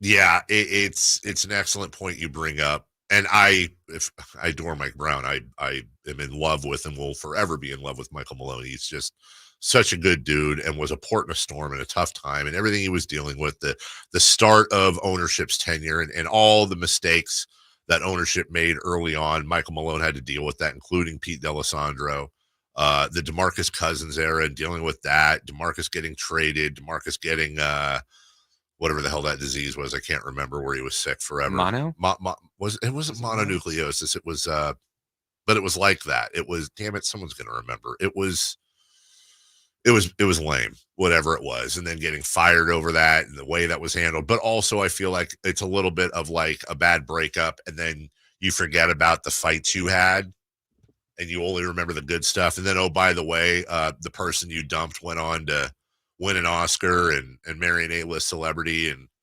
lost 15 pounds and got some plastic surgery done. I love them both, but I think you have to say meningitis. Thank you, guys. I think you have to say that based on accomplishments, which is what you have to do, accomplishments in Sacramento, that Mike Brown is the second best coach the Kings have ever had. And by the way, if you want to talk about who's the best overall coach, I'll tell you this much, with absolutely no offense to either of the Mikes. But dollar for dollar, penny for penny, if he's right and he has the right roster, and when I say he's right, I mean he's in a good place mentally, I'm not entirely sure I wouldn't take Dave Yeager. Please don't sleep on the fact that Dave Yeager is a phenomenal coach, and there were a lot of peripherals that led to him being gone. I mean, imagine, no offense to Mike Brown, imagine Dave Yeager with this roster and in the mental space he's at right now. I'd love to see that too. But Mike's doing a great job. Mike deserves his flowers. Cut number 3, please. Question 3. Adam Silver noted there have been 6 champions in 6 years. Is that good for the NBA? So as a Sacramento Kings fan, I love it because I want to see different markets win. I think it's cool. I think it's cool when Denver won. I think it'd be cool if Minnesota or Oklahoma City won, because that means Sacramento could win. There's a feeling of, it could be our turn this year. That's right. That's exactly right. So I love the parity. I love, like in the NFL, it's one of the things that makes the NFL so great. Every year there's 4 teams at least that miss the playoffs that make the playoffs. You can go from terrible to Super Bowl contender in a year. It's one of the things that everybody has a chance in September in the NFL. But I don't think it's good for the NBA overall. And when I say that, please understand, I'm talking about from an NBA standpoint. I'm talking about business, which we'll talk about with Kelly Brothers here shortly. I'm talking about ratings, all of that. I think as much as we want to talk about parity being great, as much as we want to talk about on any given day, anyone can win the thing, we love dynasties. We love dominance. Tiger Woods is the most popular golfer in history because he was dominant. There's a lot of boxing historians that say Mike Tyson's the most overrated boxer ever because he basically fought cans his whole career. And then by the time he fought the Holyfields and Lennox Lewises of the world, he was either washed up or not in it anymore. And what's his signature victory? Michael Spinks? I'm not saying I agree with that. I'm saying the point is Mike Tyson is the biggest draw ever, factoring in inflation and all that stuff. He's the biggest draw ever. Dynasty. Pete Sampras, Venus Williams, Serena Williams.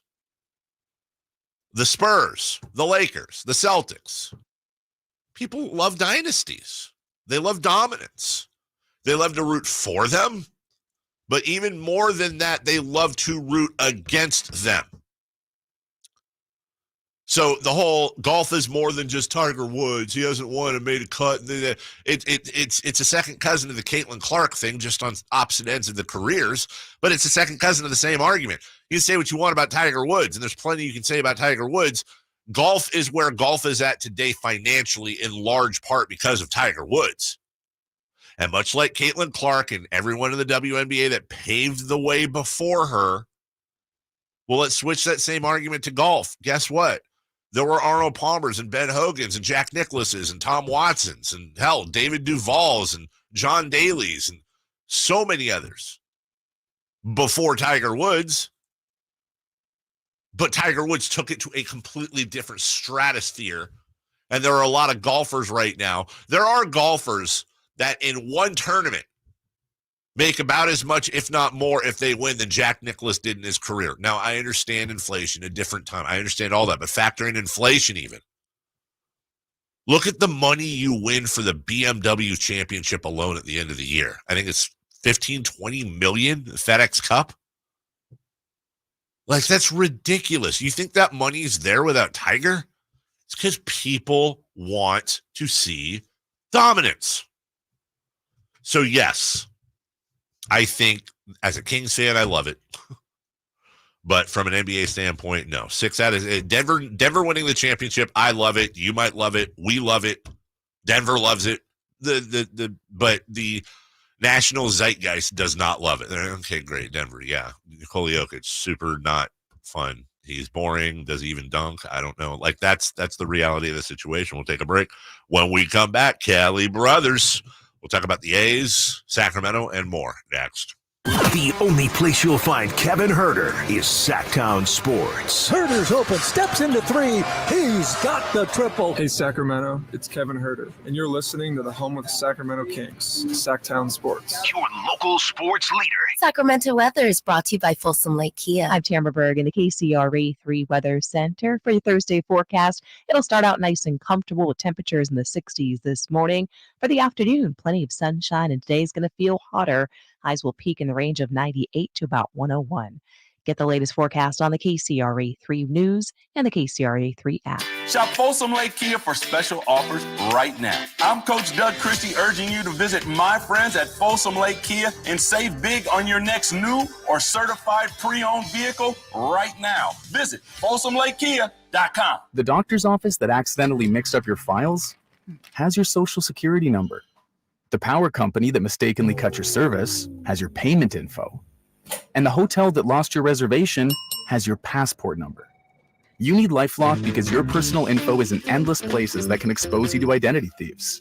LifeLock monitors hundreds of millions of data points every second. If your identity is stolen, we'll fix it. Guaranteed or your money back. Save up to 40% with promo code NEWS at LifeLock.com. Terms apply. I feel like I'm constantly cleaning hair off my bathroom floor. At least my Swiffer sweeper makes it easy. Sweeper heavy-duty dry cloths have ultra-thick pads to trap and lock hairs, like a hair magnet. And when I'm finished cleaning up my hair, Sweeper takes care of his too. Now the hair is gone, all thanks to Swiffer. Try Swiffer Sweeper heavy-duty dry cloths. I promise you'll love them or your money back. And also try Swiffer Sweeper Wet to make quick work of tough, sticky messes. Summers are for Sacramento River Cats baseball.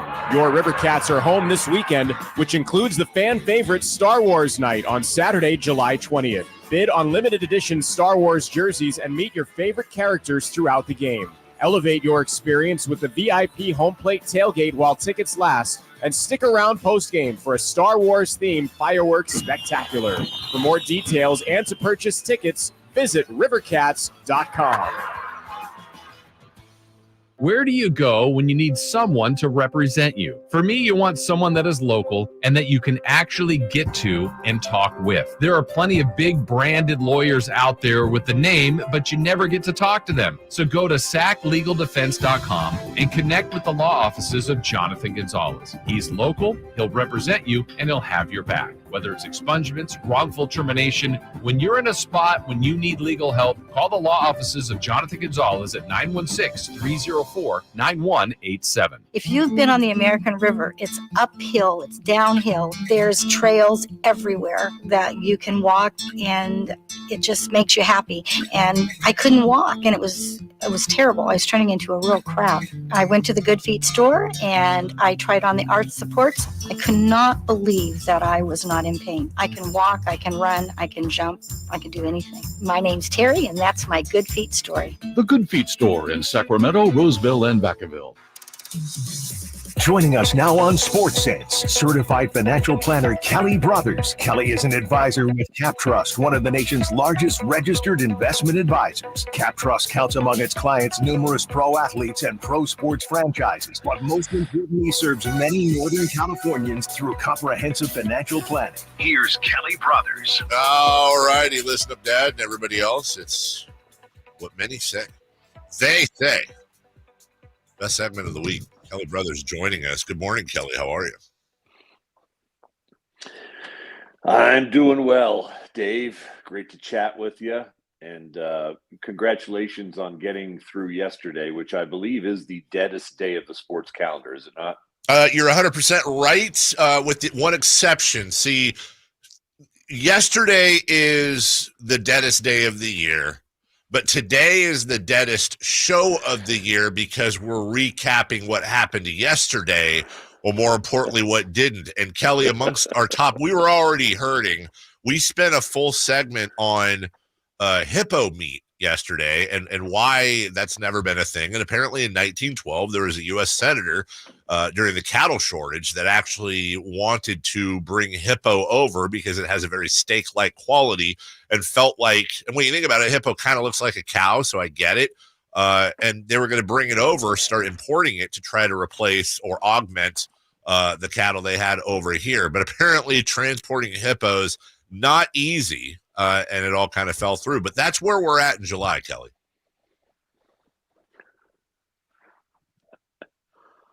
I got you, Dave. Hey, my signal's a little bit sketched this morning, it would appear. But, hey, if you can hear me, I just wanted to, I can only imagine what's going on in the offices of the Kings River Cats right now, coming off a week of 112-degree weather.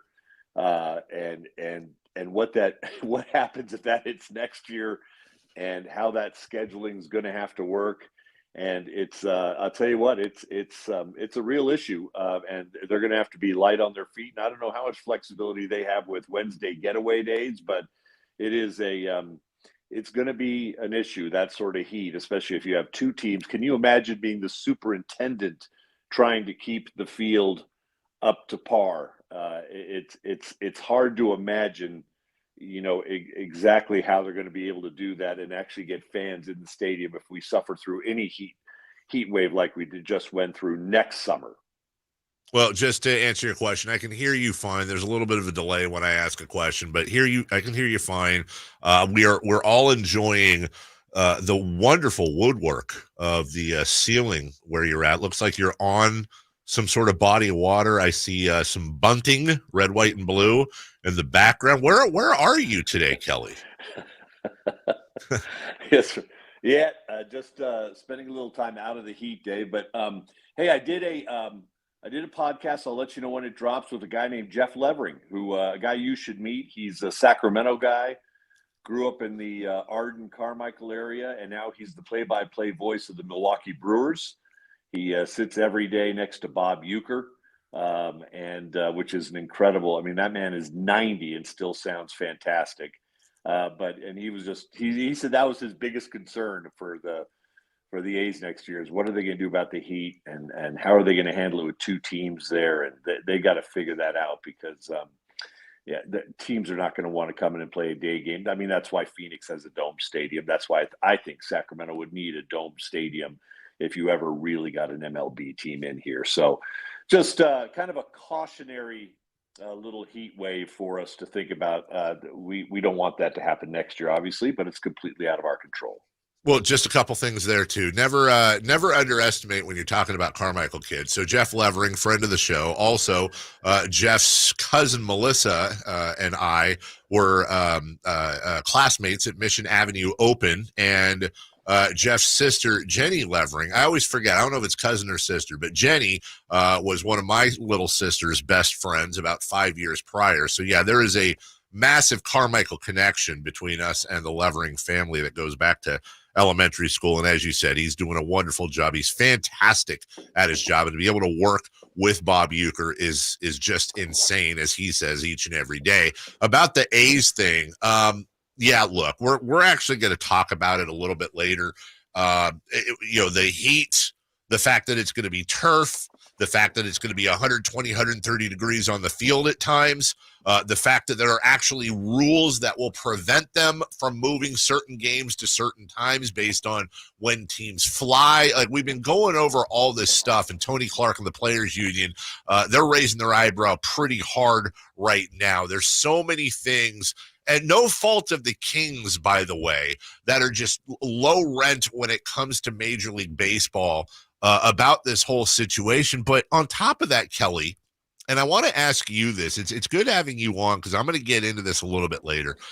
I was going back through the history of John Fisher, who went to Phillips Exeter, then Princeton, got out of school, started a real estate company. It went belly up. He inherited his Gap shares.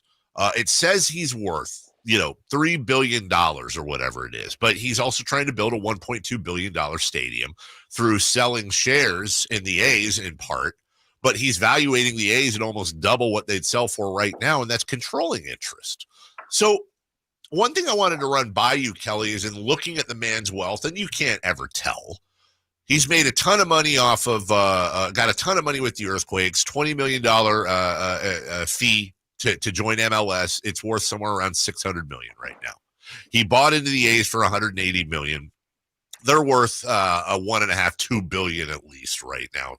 But Kelly, help me with this. You deal with rich people all the time. Just because you have a net worth doesn't mean that you're not leveraged or that you're liquid. So if I'm thinking right, and this isn't my cup of tea, John Fisher may be worth $3 billion, but he may very well have to sell things in order to liquidate that billions or hundreds of millions of dollars to do this project. And it seems that's when a lot of billionaires tend to get a little bit sketchy, like the Maloofs did with the pre-construction plans. Am I again, feel free to tell me I'm a stupid idiot and I don't know what I'm talking about, because I am and I don't, but am I anywhere near speaking the right I language? am not going to ever tell Dave you're a stupid idiot. That would be the last thing I would ever do. But I will say, having that money and the ability to spend it are two different things, because in many cases, this is just another asset for some of these people like John Fisher, and maybe they don't want to spend extra money because that is not the determining factor as to the long-term value of his franchise. Or he wants to spend the money on the wrong things. Who knows? I mean, I get, for example, just this week we got news that Bob Iger and Willow Bay, they cashed out something, and they're spending tens of millions of dollars on the Angel City FC, which is now the most valuable women's franchise in the world at a $250 million valuation. So yeah, you're right. I mean, you gotta, if you're going to make this work, they're going to have to spend some money, and they're going to have to spend it fast. And I don't know what the deal is between Vivek and Mr. Fisher, but some money is going to have to be spent if they're going to, bridge this 3 to 4 year gap. And still Vegas is not a done deal. Although the Mirage closed yesterday, which is, kind of a piece of this. It closed down and they're doing a complete remodel there, but it's still not a done deal, shovel in the ground, ready to go stadium in Vegas either. So, I don't know if Mr. Fisher has it in him to spend that money and sell what he needs to sell, the stock he needs to sell to spend that money. I don't know. Well, there was another blurb that caught my eye in the Chronicle yesterday. I know we're spending a lot of time on this, but there's a lot to unpack, Kelly, that Rob Manfred spoke yesterday and said, amongst other things, our Oakland decisions have been made. What happens in Oakland is between the citizens of Oakland and their elected officials. But according to the Chronicle, various Bay Area groups interested in buying the A's and keeping them in Oakland or bringing an expansion team to Oakland have been warned to keep quiet about their interest or risk being crossed off the list of potential buyers. The warning has come from Oakland officials who say they have tried to get baseball to lift that gag order so the world can know that there are people with money who believe in Oakland as a baseball city, but baseball's worried that a local potential buyer who publicly expresses interest in that kind of project in Oakland would make both Fisher and Manfred look foolish. And Kelly, to me, that is an absolute bombshell if true, that this team is being relocated to a market that, quite frankly, doesn't really want them. They're doing this thing up here, which is gonna be a challenge at best and embarrassing at worst. And John Fisher, for some reason, refuses to take the honorable way out and sell to, for all you hear about Oakland being a hole and nobody wants to invest there and blah, blah. There are big-time players that want to buy the A's and keep them in Oakland. I don't understand what baseball is up to. Yeah, but remember, it's basically a cartel of owners. Yeah. And so, they're not going to turn on John Fisher until there's no other option. It's the old Winston Churchill. You can count on America to do the right thing when all other options are exhausted. So, I don't understand either. I mean, there's plenty of blame to go around. Fisher is not a good owner. Fisher has not spent the money he needs to spend. Oakland is a mess. You don't lose an in and out because of crime unless you're a mess.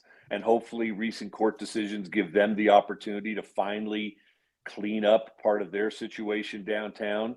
But you're right. If there are local people with the money who could come in, these prices are, we know what the prices are, what these franchises are worth. And so I don't get it either. Although it might just be Major League Baseball saying, we really want a team in Vegas. We think that'll work. It has worked in the NFL. And we want to be in Vegas, especially given the ties to highly lucrative gambling, for better or for worse. Don't forget about the Black Sox scandal. Yeah. Don't forget about Pete Rose. But we want to be in Vegas, and this is their path of least resistance to be in Vegas. It's going to be an interesting ride. You did the Churchill quote, and I was thinking of Rob Manfred and how he's full of garbage most of the time. And I'm trying to remember, Kelly. Was it? Dang it, my dad's going to kill me. Was it Disraeli that said, what was it? You're a sophistical rhetorician inebriated by the exuberance of your own verbosity. Does that ring a bell? I swear to God, that's Benjamin Disraeli. No, I think that was your dad. It was either Disraeli to Gladstone or Gladstone to Disraeli, but it basically is a foofy way of saying this guy loves to hear himself talk and he's full of garbage. Well, my favorite Rob Manfred moment was the press conference where they pulled the All-Star game out of Atlanta for voting regulations, which was just, I won't go into the politics of it, but someone asked him, well, given how you feel about the state of Georgia, will you be renouncing your membership at Augusta National? And he did not. He went into vapor lock for about 20 seconds. Yeah, he ain't giving that up, dude. No, no chance, no how. That is Kelly Brothers escaping the heat. It looks like you're in a phenomenal location. We love that. Enjoy your time, and thanks for joining us. Always a blast. All right, take care. That is Kelly Brothers. We'll take a break. When we come back, just to kind of put a pin on the tail of this donkey here about the A's, and we'll hear from Bill Shanklin coming up at the top of the hour. Whitey and Kyle had a chance to speak with him yesterday on this subject. I did a spot in Las Vegas on their ESPN station with my old friend Steve Cofield yesterday. And towards the end of the interview, I kind of turned it around on him, wanting to use the sound for this show. It's just a couple minutes, and we'll talk on the tail of it. But really, how much enthusiasm is there in Vegas for the Oakland Athletics from a guy that has the top drive time sports show in that city and has for a long time? And you might be surprised at his answer. Or maybe it's exactly what you expect. We'll get to that next. You never know what you might hear when listening to a Sacramento Kings game. Out of Keegan, going for another triple. Man, is he feeling it. Can he do it? Yes, there's number 11, Keegan Murray. Keegan steps back. He just knocked down his 12th three-pointer, a Kings franchise record. He's got 45 points. Never miss a moment of Sacramento Kings basketball with Sacktown Sports and the Sacktown Sports app. Did you know about 1/3 of our lives is spent sleeping? Hi, this is Franklin Rosa with a word about Naturewood Home Furnishings. If we're going to spend that much time in our bedrooms, then our bedrooms ought to reflect our personalities. I remember many weekend mornings when our kids would jump into our beds trying to coax us to start our days more on their schedules than ours. Naturewood Home Furnishings' huge bedroom sale is here, and there's no better time to find the perfect accent piece for your bedroom, or even better, to start fresh by designing your bedroom to fit your lifestyle. From a new mattress and foundation to dressers to nightstands to lamps and more. Naturewood Home Furnishings will help you create a space from simple to luxurious and anything in between. Just drop by and let Naturewood's team help you envision a bedroom fit for 1/3 of your life. Visit Naturewood Home Furnishings right now for this remarkable bedroom sale. Off Highway 50 at Hazel, look for the water wheel. Quick Quack Car Wash takes the drama out of keeping your car clean. Let's wash the car.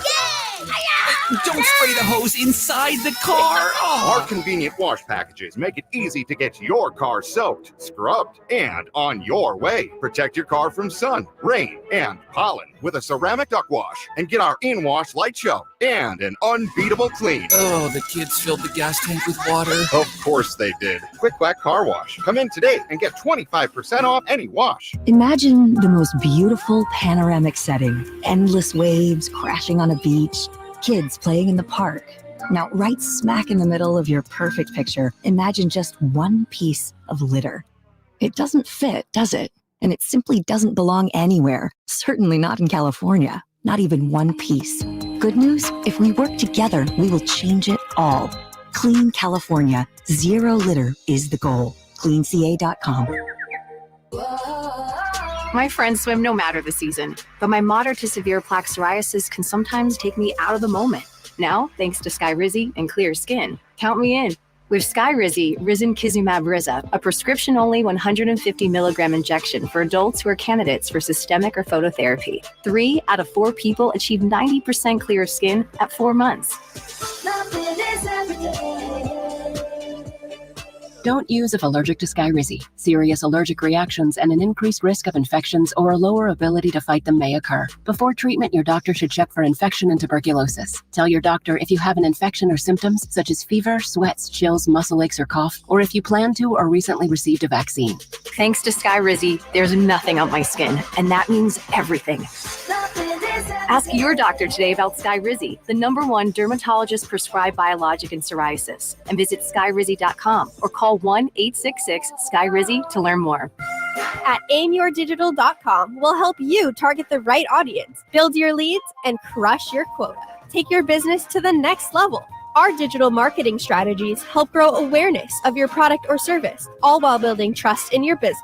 Our approach involves leveraging multiple tools and strategies to deliver exceptional results that are customized to your unique business needs. Don't wait to run out of sales leads. Keep your business growing. Get started with aimyourdigital.com today. If you're not looking for a brand new car, at Elk Grove Honda, we've acquired some of the best pre-owned cars we can find. We've kept only the best of our trades, and our buyer has found some of the finest pre-owned Hondas available in Northern California. You can see for yourself at elkgrovehonda.com. Whether you purchase a brand new Honda or a like-new pre-owned Honda, your car buying experience will be the same. We have the right Honda at the right price. You'll find us in the Elk Grove Auto Mall, Highway 99 and Elk Grove Boulevard. I gotta get an Elk Grove Honda.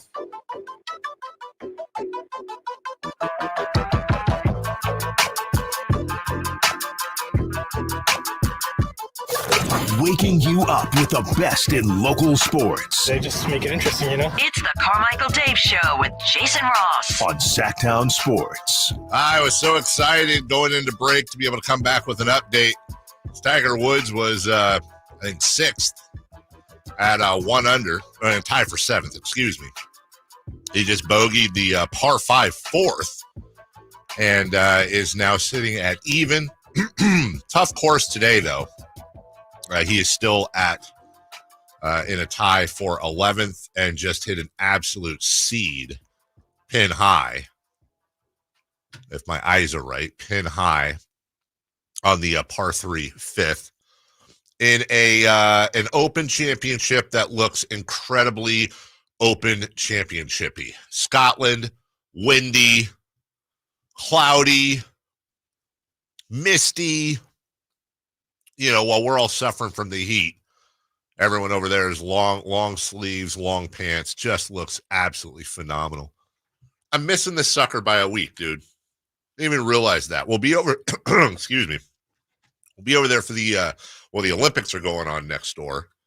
But that's a bucket list to get into the Open and go watch them. We'll Justin Thomas with the lead in the clubhouse fires a 3 under 68 ahead of multiple folks, including Justin Rose, who seems to always be in contention there. 5 guys just behind him at 2 under. All right. So on the heels of what we talked about with Kelly, and next up, Whitey and Kyle will visit with Bill Shanklin. We'll re-rack that for you. Don't forget, we'll also re-rack Mike Brown a little bit later on before we get to Garrett Johnston talking about the Open at 9:13.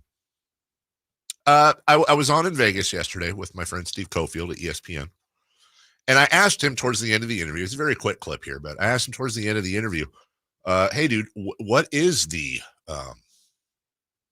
excitement level down there for the A's? And I think you'll be interested in what he has to say. Go ahead and roll the tape, Chris. Hey, you're trying to get out, and that's fine. I know you got it. Can I ask you one small question, please, to use on my show tomorrow? Of course, as always, yeah. Can you just please, for my own edification, you had the Golden Knights, which was the king, and then, you know, the Raiders came in. You have all this exciting sports stuff happening, and obviously you're the home of the UFC. Can you just give me an idea now what the excitement level is for the A's compared to the other new sports you've had coming in? That's minuscule. Wow. It's minuscule because it's not believable.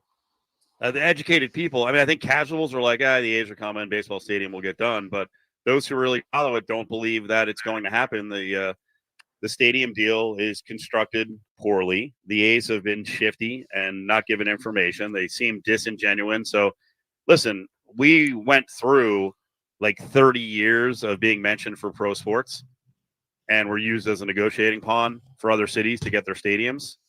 Now that we have teams here, we've seen how it's done. We know how owners operate and when they're believable. And unfortunately, the A's are not believable. It's a weird deal. John Fisher is just not a guy that we trust.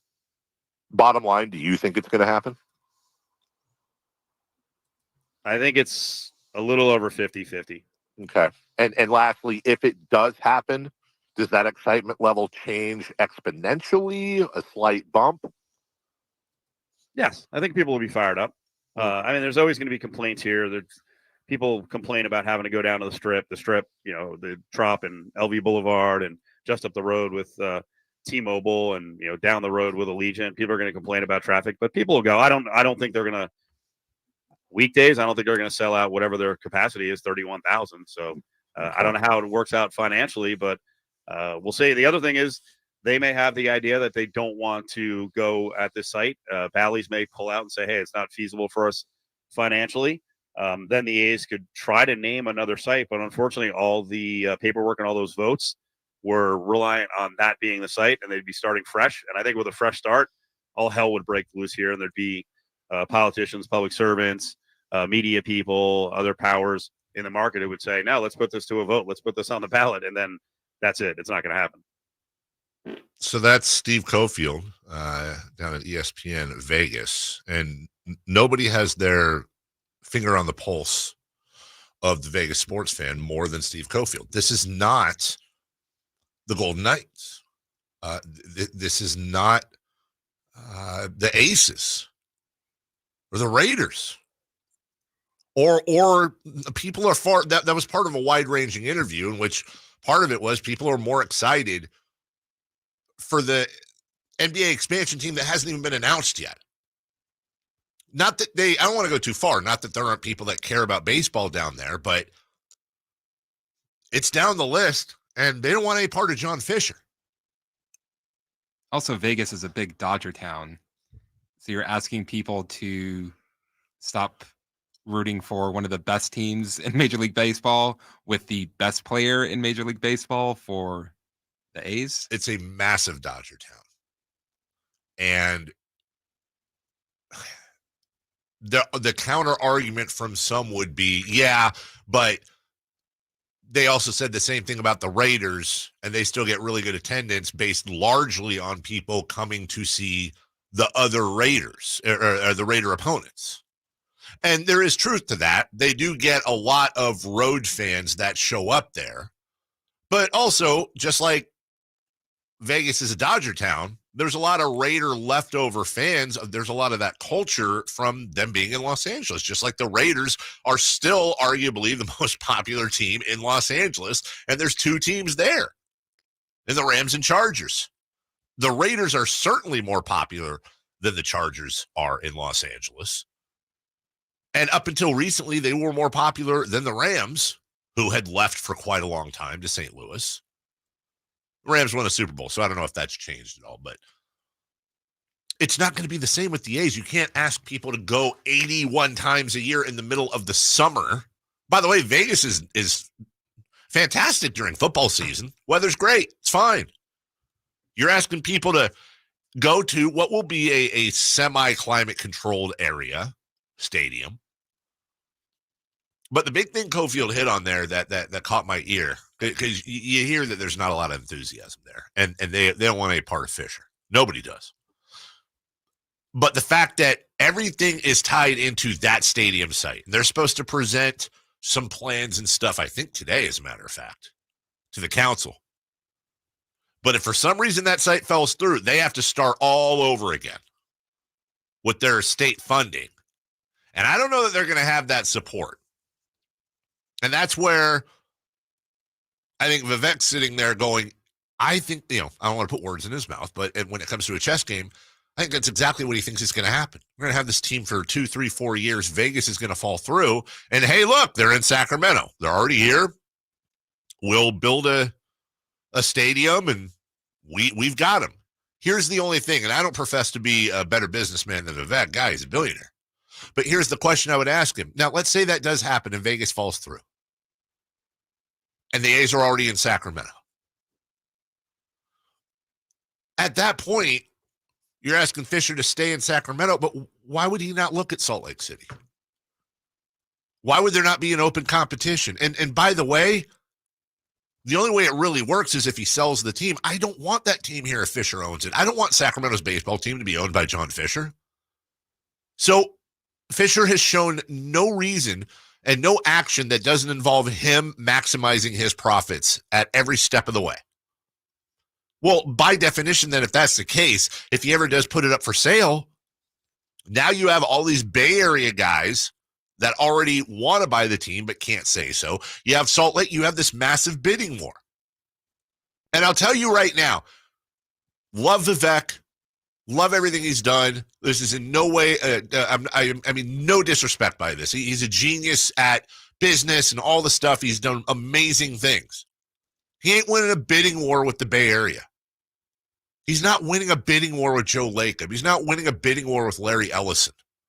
Not doing it. So I don't know how this thing ends, but honestly, right now, I'm more interested in how the hell it begins next year. So are Whitey and Kyle, who anchor our afternoon drive. They had Bill Shanklin on, the writer, yesterday, talking about this issue and things surrounding it, including the Heat, the Players Association. Wanted to re-rack that for you. After that, we'll get to the all-Nepo baby team. And at some point before we get to Garrett Johnston, I have to get to, Chris, have you seen these Utah Rodeo kid names No. Somebody got a hold of a roster. You're going to absolutely love this.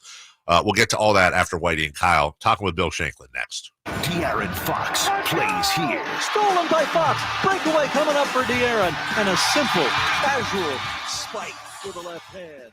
Kings lead by 3. Sacktown Sports is your proud home of the Sacramento Kings. I didn't ask to be thrown in the streets with nowhere to go. I didn't think I'd survive. But I did ask for help, and Covenant House was there for me. 1 in 10 young adults will experience a form of homelessness this year. For these kids who didn't ask to be put in this unthinkable situation, Covenant House is there. Covenant House helped me break the cycle of homelessness in my family. They gave me the love that I needed. Over 2,000 young people will sleep safely in a Covenant House bed tonight. When youth who are experiencing homelessness have a hot meal, a safe place to sleep, medical care, and love, they can overcome heartbreaking challenges and have a brighter future. They just really genuinely just wanted to help me succeed, and I'm succeeding. I'm a speaker, I'm an author. Covenant House really helped me and really helped mold me into the woman I am today. If you or someone you love is asking for help, go to safeplacetosleep.org today. Sacramento weather is brought to you by Elk Grove Honda. I'm Tamara Berg in the KCRA 3 Weather Center. For your Thursday forecast, it'll start out nice and comfortable with temperatures in the 60s this morning. For the afternoon, plenty of sunshine, and today's going to feel hotter. Highs will peak in the range of 98 to about 101. Get the latest forecast on the KCRA 3 News and the KCRA 3 app. At Elk Grove Honda, we've acquired some of the best pre-owned cars we can find. Whether you purchase a new Honda or a like-new pre-owned Honda, Elk Grove Honda has the right Honda at the right price. In the Elk Grove Auto Mall, Highway 99 and Elk Grove Boulevard, or elkgrovehonda.com. I gotta get an Elk Grove Honda. I'm Ken Korak with your Green and Gold Report, brought to you by Xfinity Mobile. Connect to the most reliable 5G network nationwide. Well, the A's first pick in this year's draft is Wake Forest first baseman Nick Kurtz. Now, Kurtz, a 6'5" left-handed hitter, has drawn comparisons to Matt Olson and maybe even Hall of Famer Jim Thome. And even though the A's had the 4th pick in the draft, A's scouting director Eric Kubota said that Kurtz was the first pick on their board.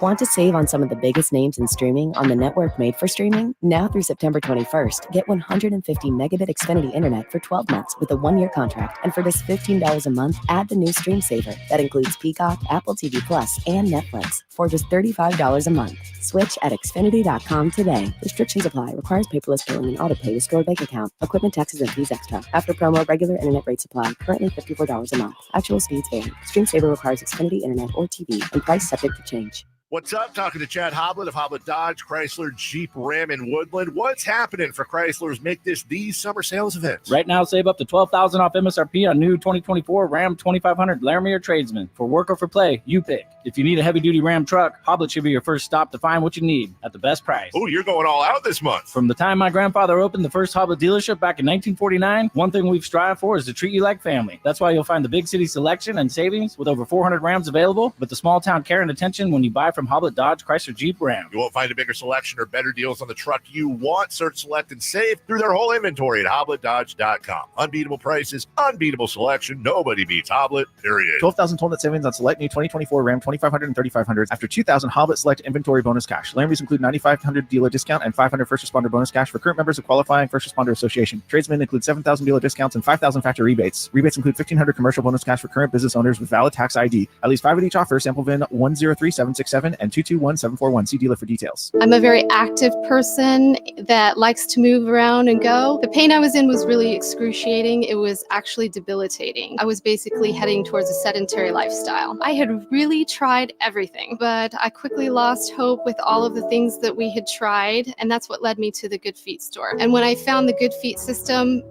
it really just changed everything. It brought me back to life. I have my active lifestyle back. The Good Feet store in Sacramento, Roseville, and Vacaville. The wild-eyed Southern boys are back. 38 special. Rock it into the night.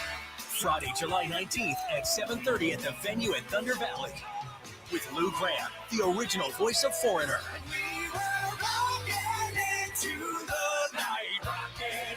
Tickets on sale now. For tickets, visit ThunderValleyResort.com. Don't miss 38 Special Live. From the Power Business Technology Toshiba Studios. KHTK-AM Sacramento. KYMX HD2 Sacramento. Sacramento's official home for the San Francisco 49ers. Touchdown! San Francisco! Sacktown Sports.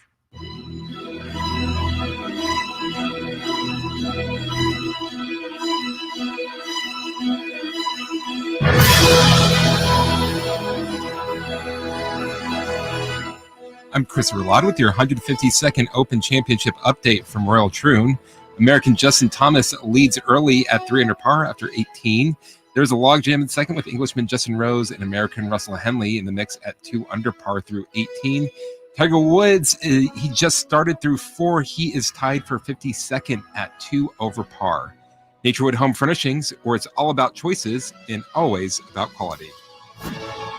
The Carmichael Dave Show. He's on the microphone when he's not on the microphone. He's playing a song, and when he's not playing a song, he's on the microphone, and then boom. With Jason Ross. No, he didn't. Yes, he did. Call or text at 916-339-1140. It's the Carmichael Dave Show with Jason Ross on Sacktown Sports. Our buddy Mark Weiler hopes he can become this guy when he grows up. From the LA Times, Bill's shaking with us. How are you today, Bill? I'm doing well. Mark is awesome. Yeah, he is. He's a good buddy of mine. I know yesterday you wrote about how MLB players from Vegas feel about the A's potential move there, and Bill, it sounds like they're not crazy about it. Is that the case? I think the one thing that was common to most of their comments to me was not so much that Vegas doesn't want a Major League Baseball team, but that Vegas wants a good Major League Baseball team. The Golden Knights, the hockey team, has already won the Stanley Cup. They've only been in existence a few years. The Aces, the WNBA team, back-to-back champs.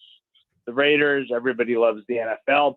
And now here comes the A's, and they're not very good. So, okay, they're not here in Vegas, I guess. So you'd say not a problem yet. But the history of the A's in recent years is that they don't spend a lot of money. So when I talked to the owner about that, he's like, well, we haven't spent money because we haven't had the new stadium and all the money that goes with that. So ultimately, we'll find out. Either the A's spend money when they have a new stadium and they win, or they don't and they don't. Hey, Bill, Kyle Draper here. And you know, I want to continue that point you just made. You know, I'm afraid that Fisher and Cavill and all those guys are running the Oakland A's as a bottom basement franchise. And then eventually when they get to Vegas, they're going to, you know, throw money in, be all glitzy and glamorous. But it's going to take some time. When you look at the Vegas market, and this is something you touched on, how did it go for a team like the Oakland Raiders, let's say, when they moved there? You know, did it take some time, or are the Raiders still almost second-class citizens to the opponents that they're playing against? Well, I mean, as much as this pains me to say this as a baseball guy, like, football is our national sport. So everybody's going to go see the NFL. And one of the things the Raiders have going for them, and maybe their players don't like it, is that if you live in Pittsburgh or Kansas City or somewhere else, and you're thinking about going to Vegas for a weekend, well, why not make it the weekend that the Steelers are there or the Chiefs are there? I think the problem with the baseball proposal is the advocates who pitched the state legislature in Nevada on this are arguing the same thing was going to happen in baseball. And the players I talked to said, yeah, maybe the Steelers on a Sunday, but you think Pirates fans are coming out here for Tuesday and Wednesday games? Probably not. Right, right. Bill's shaking with us from the LA Times. Bill, I know you asked these guys from Vegas about the move from Oakland to Vegas, but here in Sacramento, of course, we're supposed to be the stopover for a few years. If the Vegas end of this deal fell through, how feasible, in your opinion, is the notion of the A's potentially staying in Sacramento? Well, I mean, they would have to resolve the same problem that they failed to resolve in Oakland, which is, okay, who's building a ballpark? Who's paying for it? They never got that done in Oakland. They'd have to get it done in Sacramento. And while it's fine to play for 2 or 3 or 4 years in the minor league stadium, it is not going to be okay to play in Sacramento weather without a dome. Just like the A's would have a dome in Vegas, just like we all watched the All-Star game last night in Texas and saw that they had a dome because for some crazy reason, they built a brand new stadium like 20 years ago, and it didn't occur to them that it was hot, so they had to build another one. So this one has a roof. So that would be the number one question in Sacramento. Hey, Bill, I read your article, and it wasn't all negative. There were some people who believed that it could work in Vegas. What was some of the reasoning for that? What were some of the things that they said, why it could work in Vegas? Well, Vegas is a really good baseball town. As the population has grown, participation in youth baseball has grown. A lot of major leaguers have come out of Las Vegas, which is why I was able to write that story talking to all these guys who've come out of Las Vegas. So I think there's an audience there. And if you look at the AAA team in Vegas, which is actually the A's AAA team, there are plenty of nights when the AAA team here outdraws the A's in Oakland. It's a beautiful facility. It's unfortunate that it can't be expanded, maybe turned into what the A's stadium could be here in Vegas. But, it's okay. But again, bottom line is you got to win. I think everybody thinks when you get a new team the first year or two, people are going to come. It's fun. It's something new. It's different. Let's try it. And it's like anything else in sports. If you're not any good, especially in Vegas, you could probably find some other entertainment option. Yeah. Bill Shanklin with us from the LA Times. As you mentioned, Vegas is a good baseball town. Sacramento is also a great baseball town, Bill. So a lot of fans here really excited about the A's coming here for a couple of years even. They get mad at me because I point out this temporary move is just fraught with peril. I'm just wondering if you could share with us your views and any views that you've garnered from your talks with people in and around the majors. How confident is baseball that this temporary move to Sacramento can actually work for all parties involved? I think it's going to have to, and there's been a lot of conversation between the league and the players union recently about how it's going to work. So example number one, the River Cats play on grass right now. But if you're going to have the River Cats still there, which you are, and then the A's come in, you're pretty much playing on that surface every day, and grass isn't going to work in that summer heat. So you're going to bring in turf, and the temperature of a grass surface is usually 30 to 50 degrees cooler than a turf surface. And, I don't think I need to remind anybody listening to this show that it can get a little warm in Sacramento this time of year. Yeah. So what baseball has done is worked with its turf specialist, an internationally renowned guy who turned Rickwood Field for people who saw the Willie Mays tribute game. He turned that from a sort of minor league stadium in disrepair to a beautiful ballpark. And so they found a kind of turf, because now there are different kinds. It's not just one kind. And they think they found a way to make it as cool as you possibly can. Is it going to be as good as playing on grass? No. Is it going to be good enough for a short-term solution? They think it is. Interesting. Hey, Bill, I understand, the when it comes to Sacramento, the facilities and the stadium. What do you think, when you look at the proposed Vegas stadium, how does that compare to major league ballparks? And are players raising any concerns about, playing in substandard conditions, whether it's in Sacramento or in Vegas? Not too much, because in terms of a brand new major league ballpark in Vegas, there are standards that anybody would have to live up to. It's the A's or anybody else. So they'll be getting a major league quality ballpark. There are also standards for minor league ballparks. And there's a lot of construction going on behind left field in Sacramento right now. They're starting to put in the upgrades that will be required to bring that ballpark up to temporary major league standards. And, if the A's do go to Vegas the way they plan to, the River Cats will be the beneficiary, because they'll have, major league standards for a minor league ballpark. Bill, how about this? And I remember when Tony Clark played. I love Tony Clark, head of the Players Union now. But, he raises things like, well, we might talk to baseball about starting games, day games early if we have to beat the Heat in Sacramento. My question is, how much say does the Players Union have here? Obviously, the Players Union can make suggestions. They can raise objections. But when it comes to this move, how much leverage does the Players Union actually have in determining how something is or isn't done? The Players Union has absolutely no say about where the A's play. That's strictly an ownership decision. And I think there are a lot of A's fans back in Oakland, understandably, who would like the deals to fall through, both in Sacramento and Las Vegas. Yeah, sure. Yeah. But certainly in Sacramento, that's not happening. They're going to be in Sacramento next year. What the Players Union does is it's called effects bargaining, if you ever study labor relations. But basically, here's a decision management made. Management gets to make the decision to talk about what the effects will be. So in this term, it's player health and safety.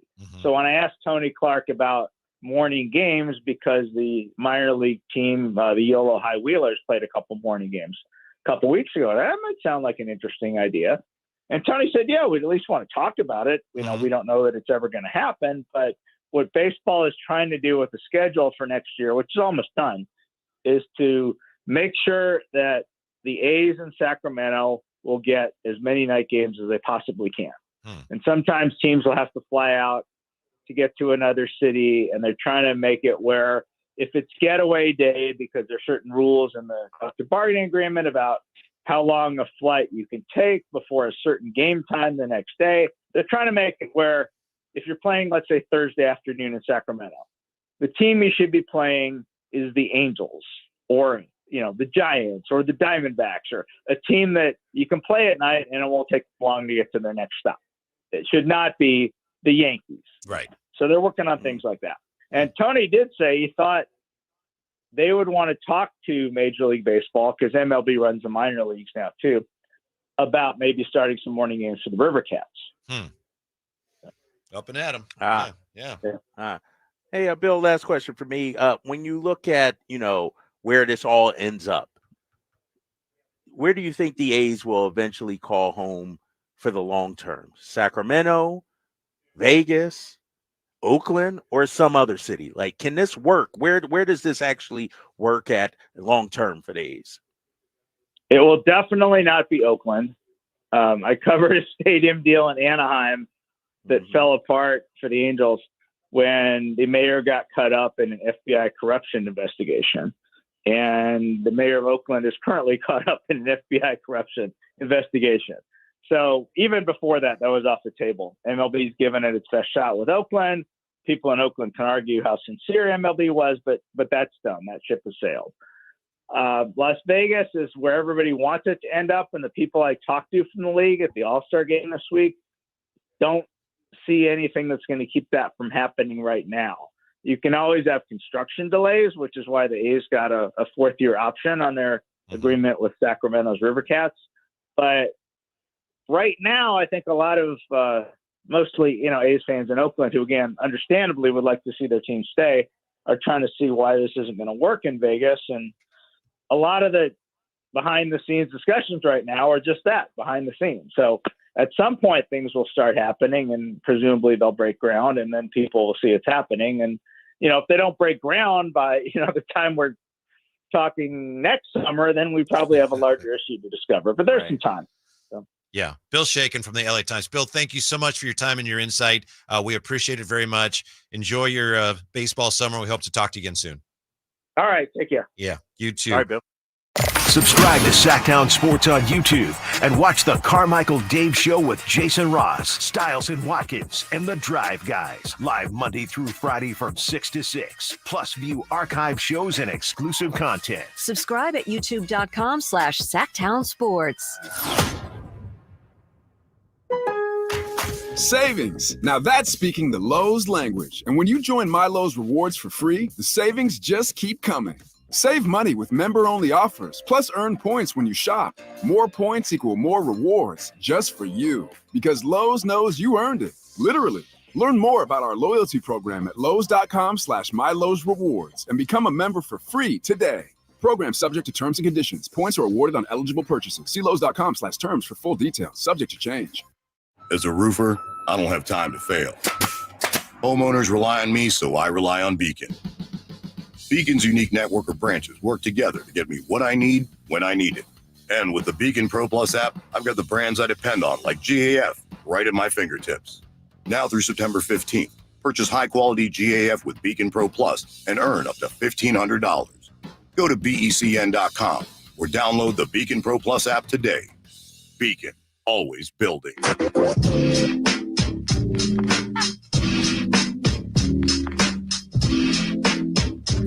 The only place in the morning to get your sports fix. Live and local. The Carmichael Dave Show with Jason Ross. All right, our thanks to Whitey and Kyle, along with Bill Shanklin for that. Interesting times. Will only get more interesting. Garrett Johnston will join us at 9:13 to give us update and kind of lay of the land when it comes to the Open Championship going on right now in Scotland. Justin Thomas still leader in the clubhouse, followed by four others firing off a 69-1 back of him, including Justin Rose. Adam Scott is in the mix in a tie for 8th place, along with a few others, including Xander Schauffele, Brooks Koepka, and Jordan Spieth. Tiger Woods. Did Tiger bogey again? Did he? I'm scanning for Tiger here. Tiger. Yeah. He was 1 under. Tiger Woods now with a bogey, double bogey, back-to-back after birdieing the 3rd. He bogeyed the 4th, doubled the par 3 5th. So my eyes must have deceived me. That was another ball that was hole high, about 10 feet out. He doubled that and is currently on the par 5 6th hole. So Tiger Woods right now through 4 is in a tie for 57th place. I haven't checked this in a second, but yeah, here we go. Not a great day for a few. Rory McIlroy, a 7 over 78, which all but takes him out of contention. Ricky Fowler +6. Sahith Theegala, who's been hot, also a +6. Zalatoris +5. Bryson DeChambeau and Tommy Fleetwood both at +5. So Royal Troon is definitely claiming its share of victims. We don't have to worry about the cut line until tomorrow, but if it shapes up the way it is today, you're probably looking at somewhere around a +3 or +4 cut line. Again, if tomorrow is anything like today. You know, with all the talk about Bronny James, started thinking last night about Nepo babies of nepotism, which is unfair because many of these people made it on their own volition, but started thinking, you know, look, Bronny James is far from the first son of a basketball player to be in the NBA. So I started thinking, well, what would an all Nepo baby team look like? And I'll tell you, in basketball, it's actually not as easy as you think to put together a very good starting 5. By the way, it's easy to put together a very good starting 5. I take that back. I'm saying there's some competition. So your backcourt would probably almost certainly be Steph Curry and Klay Thompson. And in today's day and age, although that wasn't his natural position, you put Kobe Bryant at 3. And listen to this team. The only one I'm really struggling with, by the way, is at the 5. Do you go Al Horford or Jaren Jackson Jr.? Either way, you're looking at a team with Steph Curry and Klay Thompson in the backcourt, Kobe at the 3, Domantas Sabonis is your power forward, and then probably with that makeup, you're I want to say Jaren Jackson Jr. would help on defense, but not stretch, whereas Al Horford's the ultimate stretch. Pick your poison. Make one of them the sixth man. I think that's a championship team. In fact, I know that's a championship team. Curry, Clay, and Kobe alone. And by the way, that's not including Devin Booker, who, by the way, also, I'm embarrassed to admit, didn't realize his father, Melvin, played. Both played against Kobe Bryant and Kevin Garnett during their careers. You fill out the rest of your team with Devin Booker, Mike Bibby, Jalen Brunson. Hell, you can go Seth Curry or Rex Chapman. Mike Dunleavy Jr., Darius Garland, Jeremy Grant. Jeremy Grant, son of Harvey Grant. Also, Jerian Grant was mentioned earlier in the show playing in Greece. Tim Hardaway Jr., Kevin Love, son of Stan. Pete Maravich, obviously on the team, son of Press Maravich, which is an amazing name.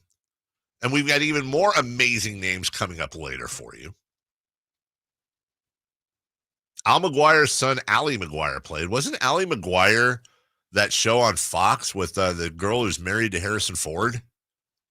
Does that sound familiar to you at all? Ally McBeal. Oh, thank you. Sorry. Okay. That's why it didn't sound familiar yet. It did.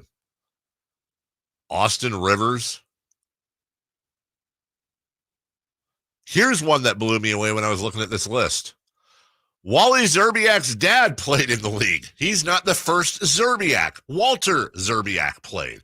Garrett Temples. Wally Zerbiak's not even the first Wally Zerbiak. That's very true.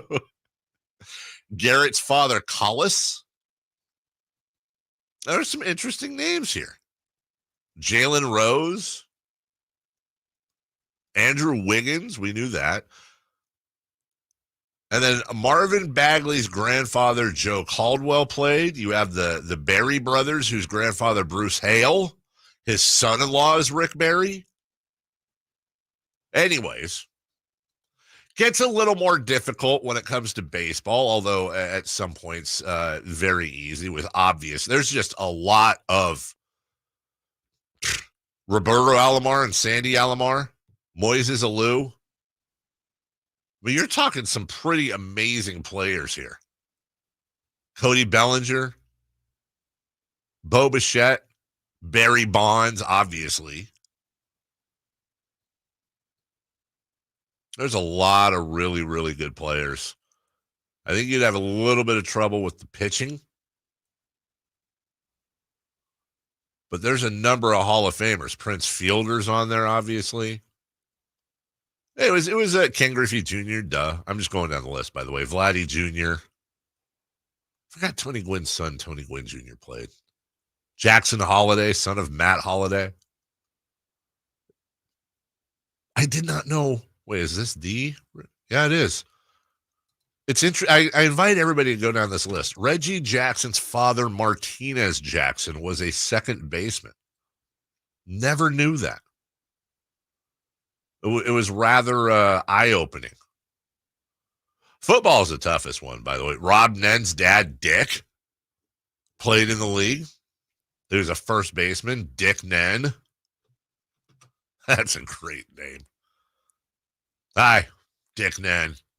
This is my son, Rob. Or do you think he went James Bond and went Nen, Dick Nen? Obviously, Cal Ripken Jr.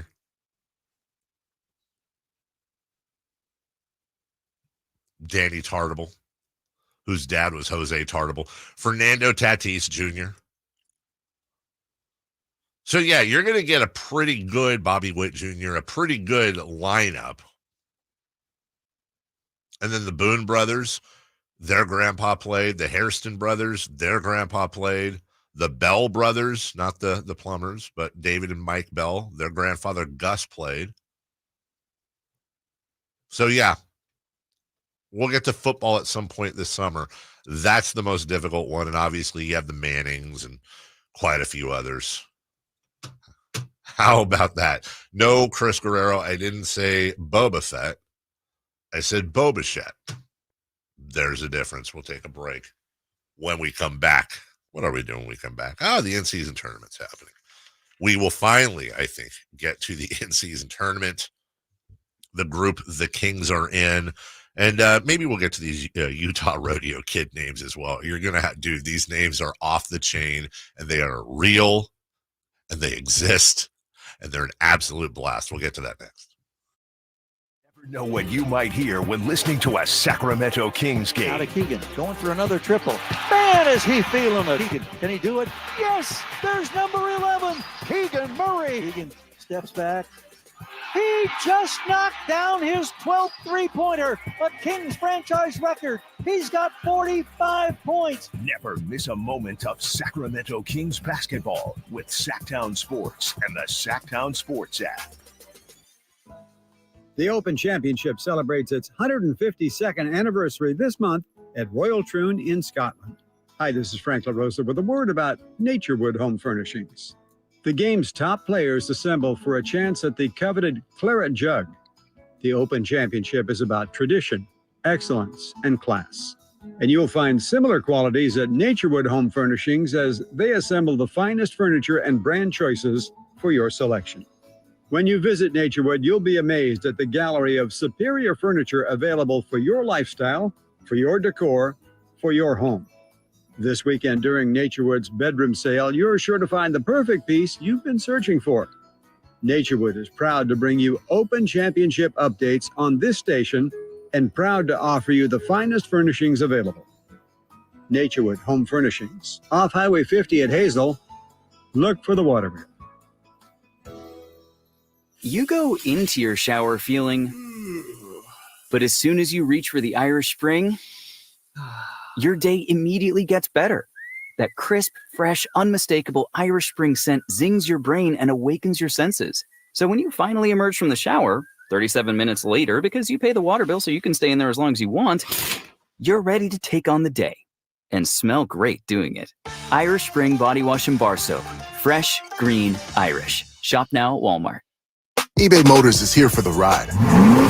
120,000 miles of night drives, daily commutes, and who knows how many. Are we there yet? Through countless fixes, elbow grease, and a new radiator, you kept your ride alive. With eBay Motors, you have over 122 million parts to keep it running. And with eBay Guaranteed Fit, they'll be the perfect fit every time. Plus, at these prices, well, we're burning rubber, not cash. Keep your ride or die alive at ebaymotors.com.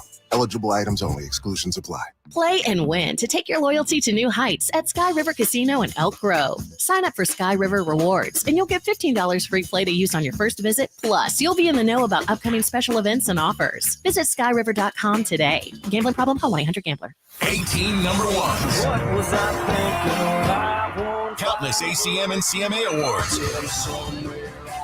Sold out world tours. And now Dierks Bentley is coming to Sacramento for Country in the Park 2. September 28th at Hart Health Park at Cal Expo with Parmalee, I love you just the way Dasha, Kelsey Hart, and more. Plus line dancing, food trucks, and more. Tickets available now at CITBFest.com. Brought to you by McKee Brothers, Clemmy, Reuter, and Inc. and Dawson Oil Company. Are you tired of your tee shots ending up in the adjoining fairway while the rest of your foursome is hitting it down the middle?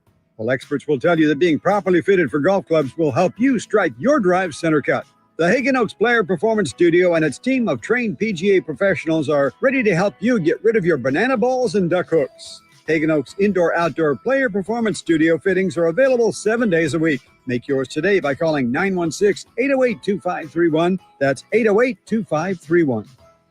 Big O Tires proudly sells our own brand of innovative newly designed tires, like the Bigfoot AT2 with improved all-terrain traction, and the Legacy All-Season Plus that keeps you on the road in any weather, with every set backed by our ProTech Plus warranty. And right now, get $80 to $100 instant savings on 4 select in-stock Big O brand tires with installation purchase. Now through July 28th. Big O Tires, the team you trust.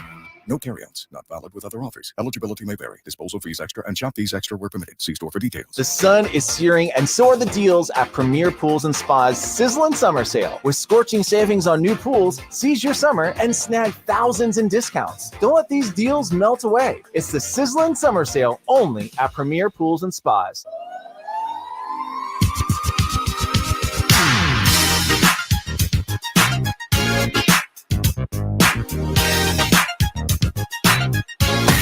Carmichael Dave. He's got very good sources, and he just kind of tells it as it is and gets to the point. Jason Ross. He has a lot of pretty smart things to say. He's good at what he does. On Sacktown Sports. Jason back next Wednesday. I am gone next Wednesday, back on the 12th. Kind of a all over the place segment here. I want to start, again, occasionally I will use this show as a platform selfishly to help myself. As many of you know, we got a second doggy a few months ago, a puppy. Her name is Gracie. She is friends now with now Gus as a playmate, Gus the Bus, Victory Puppy. We're now about 4 or 5 months into Gracie's tenure, and she is cute, loving, such a sweetheart, and an absolute psycho. She's like a straight, not like, you know, every puppy goes through a phase. This dog is psychotic. She jumps on everybody because she's so excited, even though I kind of give her the knee. Doesn't matter. And she cannot stop chewing on everything. She has bones. She has toys. She has everything. It doesn't matter. If it's out there, we'll find it. She got into my wife's, she got up on the counter and got my wife's, she had a box of some creams, like makeup creams or whatever, busted the box open into little pieces, chewed up all 3 creams all over the floor. Do I look pretty, Mr. Dave? 100%. But here's the problem, dude. Over the last month, we've noticed, so we have Gus the Bus, we have Gracie, and of course, Nacho, the rescue from back in the day. Apparently, Nacho has used, or Gracie has at least found, where Nacho does her business over the years. And Gracie basically believes that this is a treasure chest. Yes, she eats turds. I enjoy your delicacies, Nacho. Dude, that's all she does when she goes outside. She does her own business, and then she's on turd hunt. And yesterday, I didn't notice that she had one in her mouth when she came back in. Now, these are like fossilized, by the way, not mushy ones. Until I noticed stepbrother ones. We have a little we have a like a little dog bed in front of the TV in the living room, and all of a sudden I look over and I notice that there she has taken this fossilized turd and chewed it into 100 different crumbs and just left it there to be vacuumed, and then we have to wash everything.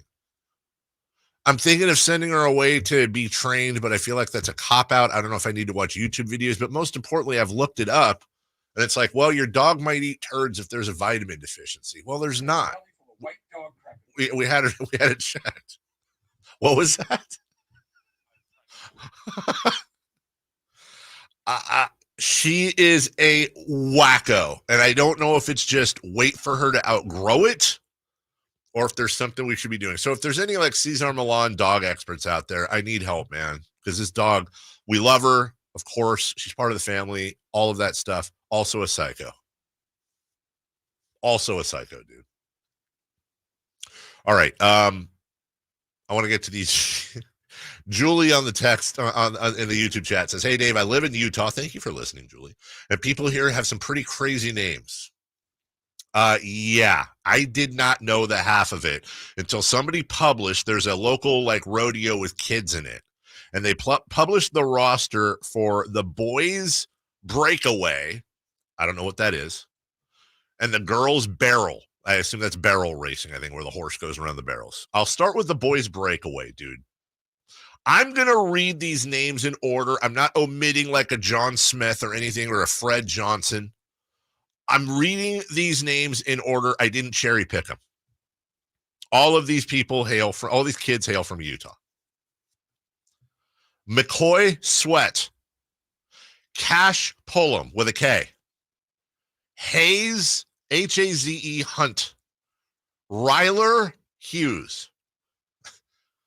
Tuckin, Tuckyn, Tuckin Anderson. Bronk Heiner, Bronc. That's kind of dope. Like, I thought, this is where I thought this, at this point, this is where I thought this was a joke. Draxton Miles. I've actually said Draxton making fun of people before. It's not a joke. Hayes, Hayes, Gammon. Ronan Brown. Hayes, Hayze. You have 3 different Hayeses. Out of 10 names I've named so far, you have Hayes Hunt, Haze. You have Hayes Gammon, Hayes. And now you have Hayes Olson, Hayze. Carson Sparks. Okay.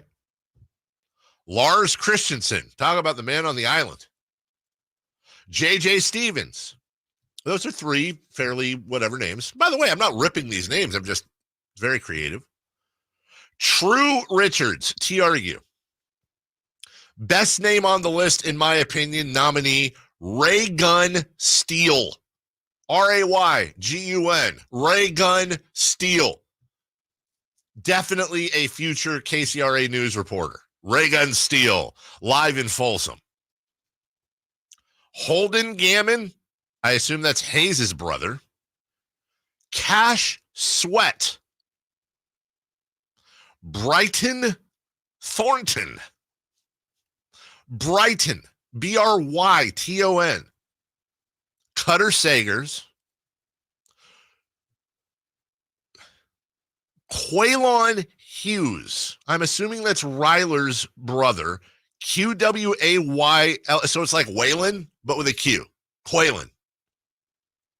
And Tibbs Thomas, which you would think it would be Thomas Tibbs, but no, it's Tibbs Thomas. TIBBS. Look, man, name your kid whatever you want, and I appreciate the creative names. I just always wonder, like, those kids are never going to get those little license plate keychains, you know what I'm saying? That you get in the tourist stores. They're never going to get the, like, City of New Orleans, Mason Street thing that you put on your door. Every single time roll call is happening, they have to spell and say their name. I always wonder if there's, like, for people out there with non-everyday names, is there like some sort of like psychosis that goes with this or whatever? Let me get to the girls' barrels. Well, those were the boys. We're still in Utah. We're still at the Utah Kids Rodeo thing. This is girls' barrel racing. Swayze Shields, but not like Patrick, Swayzie. Tori Winterton. Cashin Francis, Kashen. Remington Anderson. Austin with a Y, Wanless. Cashley Hill. It's like Ashley with 2 E's and a K. My personal favorite, because I love Heartbreak Ridge, Gunny Freeland. Dally Taylor. Shindy Dable, Shyndeee. Coy Richards. Brecken Bergen. Relan Peterson. Reightlan. Relan. Hazley Pope. Navy Allen. Nayvee. Hannah Bliss. That's a future Olympian. Whitley Hopes. For what? I don't know. But Whitley Hopes. Abby, Abbi, Millet. Tatum Morse. This is a great name. Carly Joe Hart. Future country star. McCall Ware. McCallWear. McCall Ware. Jane Loveridge. What? You don't belong here. Jane Loveridge. That sounds like a 1960s person. Miley Mills. Myle. Paisley Brindley. Oakley Anderson. Oaklee. This is Utah girls barrel racing. Vale Levitt. Haley Jensen We had Carly Joe Hart. We have Dally Joe Sharp. Bailey Brindley. Taisley, Tayzlee, Ivy. Taisley. Maggie Jarvis. Payson Peterson, Paisyn. Payson. Ketlin Wandel. Carly Walker. Amelia Walker. The Walker family is boring.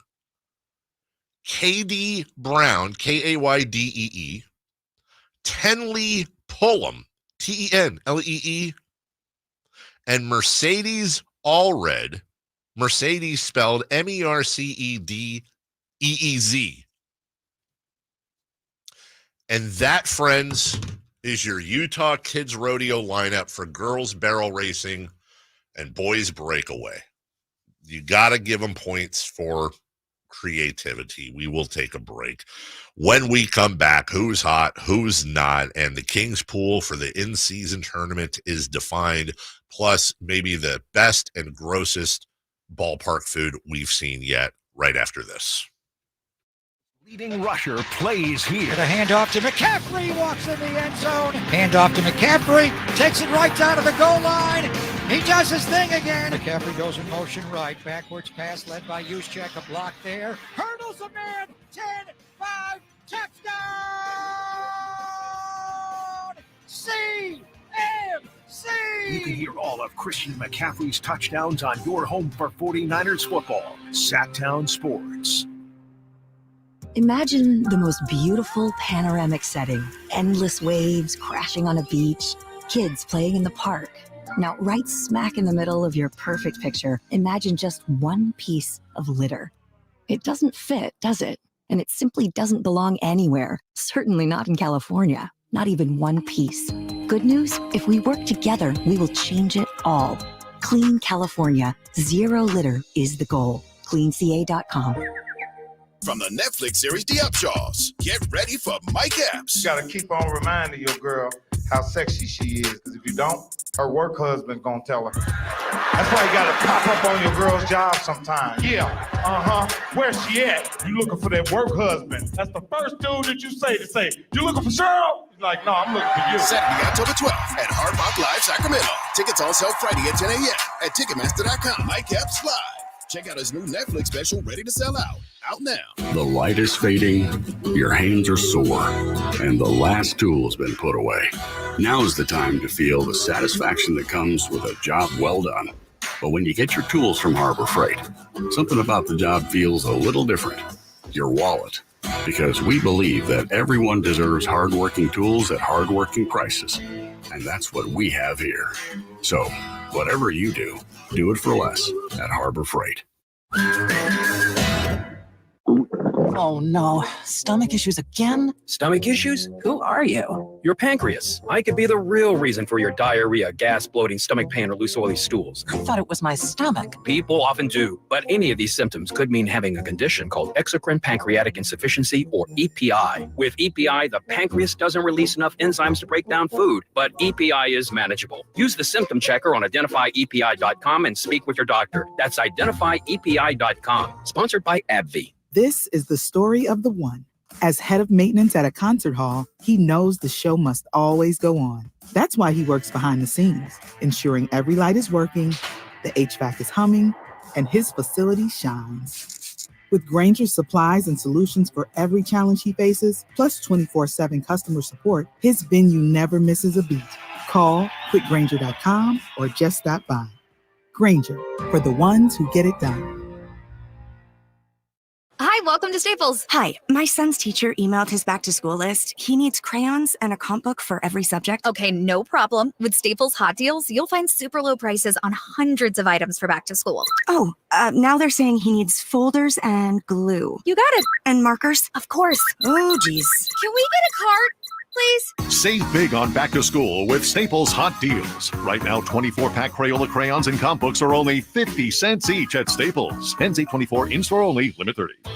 Summers are for Sacramento Rivercats baseball. Your Rivercats are home this weekend, which includes the fan favorite Star Wars night on Saturday, July 20th. Bid on limited edition Star Wars jerseys and meet your favorite characters throughout the game. Elevate your experience with the VIP home plate tailgate while tickets last, and stick around postgame for a Star Wars-themed fireworks spectacular. For more details and to purchase tickets, visit rivercats.com.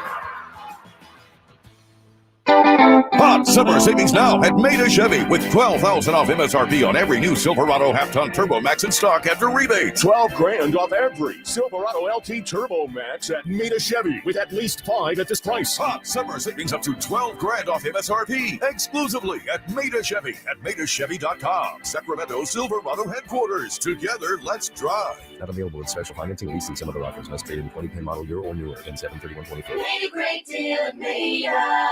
What's hot and what's not. Brought to you by American Energy Heat and Air, making the uncomfortable comfortable. Head to AmericanEnergyAir.com to find out more. What's hot? Yeah, hot. Real hot. And what's not? It's not good. Brought to you by American Energy Heating and Air, Sacramento's complete heating and cooling company, and second opinion partner. Who is hot? Bronny James. What?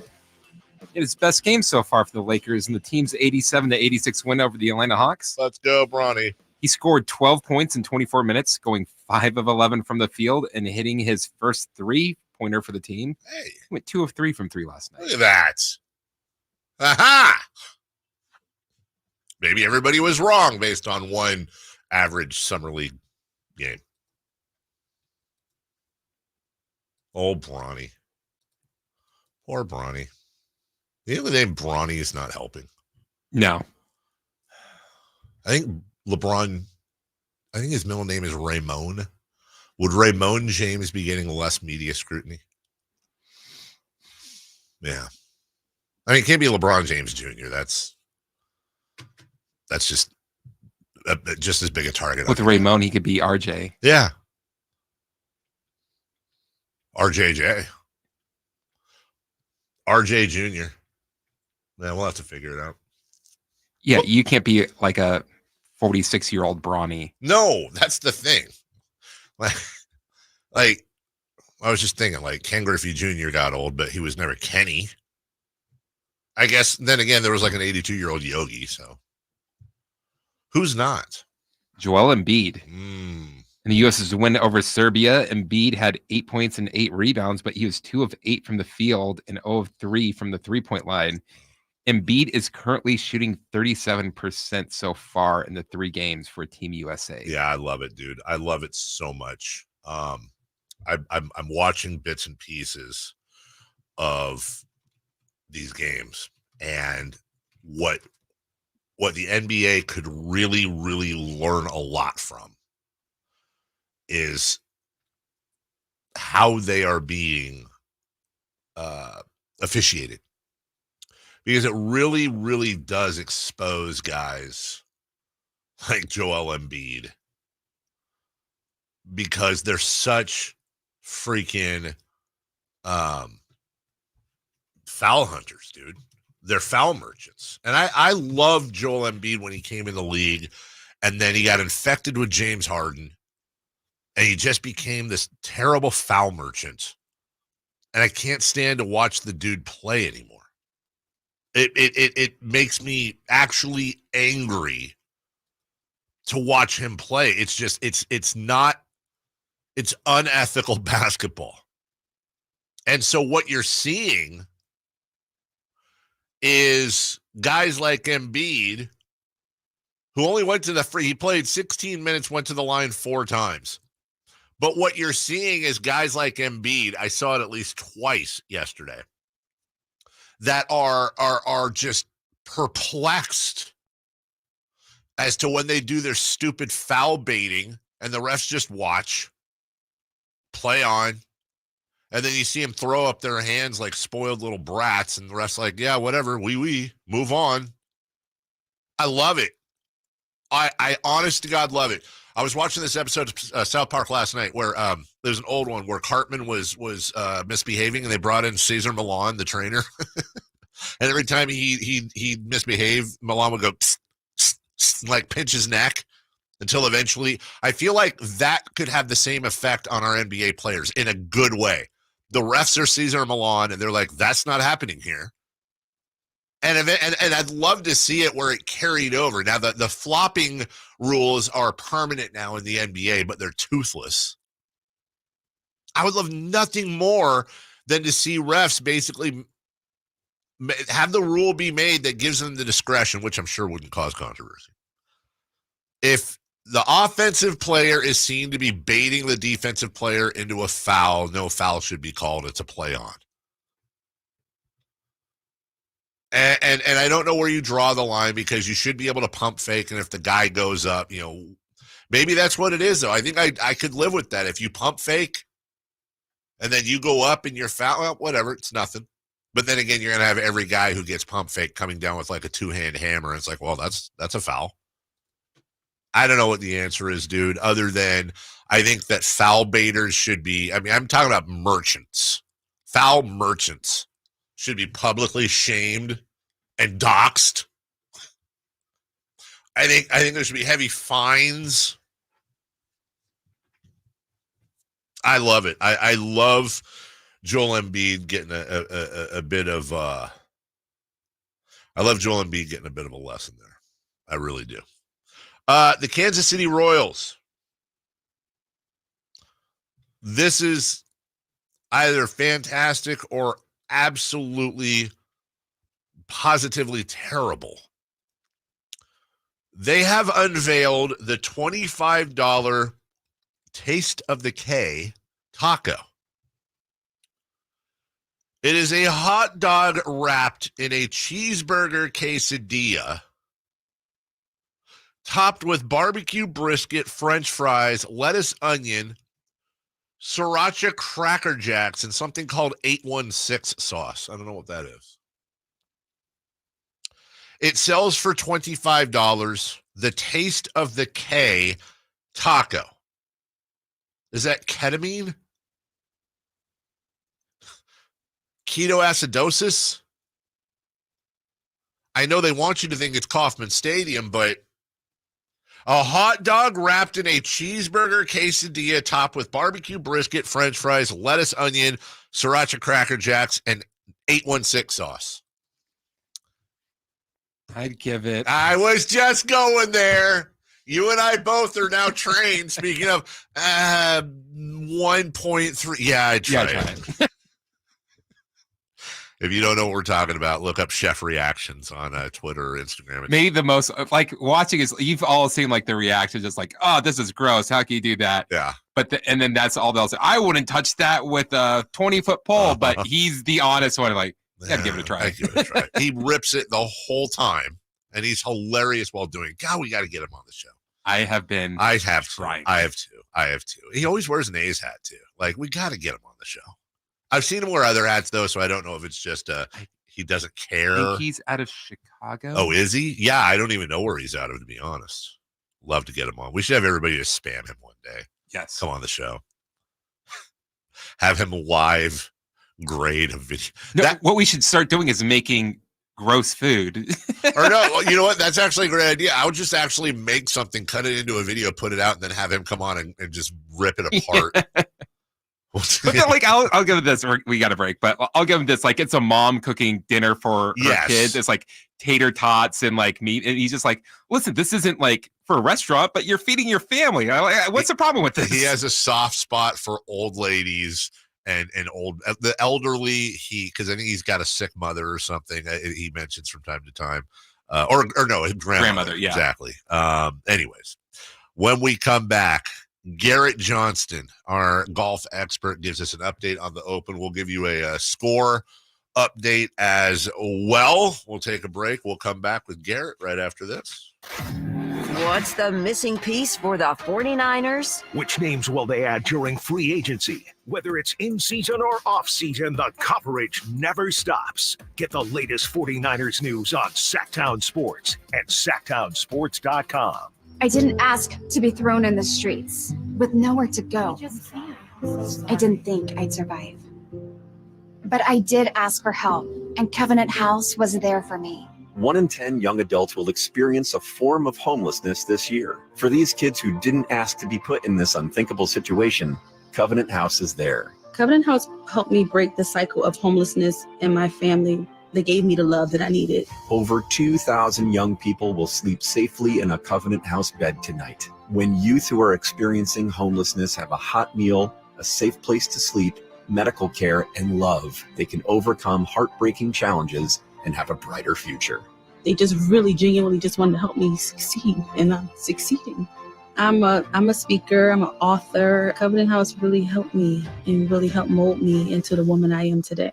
If you or someone you love is asking for help, go to safeplacetosleep.org today. I would end the day with sore feet, sore legs. The drugstore inserts that I was purchasing were really not very useful at all. I walked into the Good Feet store and the guy kind of grinned at me and said, I hear that a lot.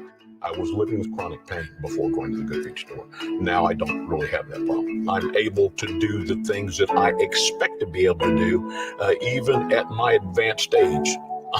I feel pretty good about what's going on. The Good Feet store in Sacramento, Roseville, and Vacaville. 18 number ones. What was I thinking? Countless ACM and CMA awards.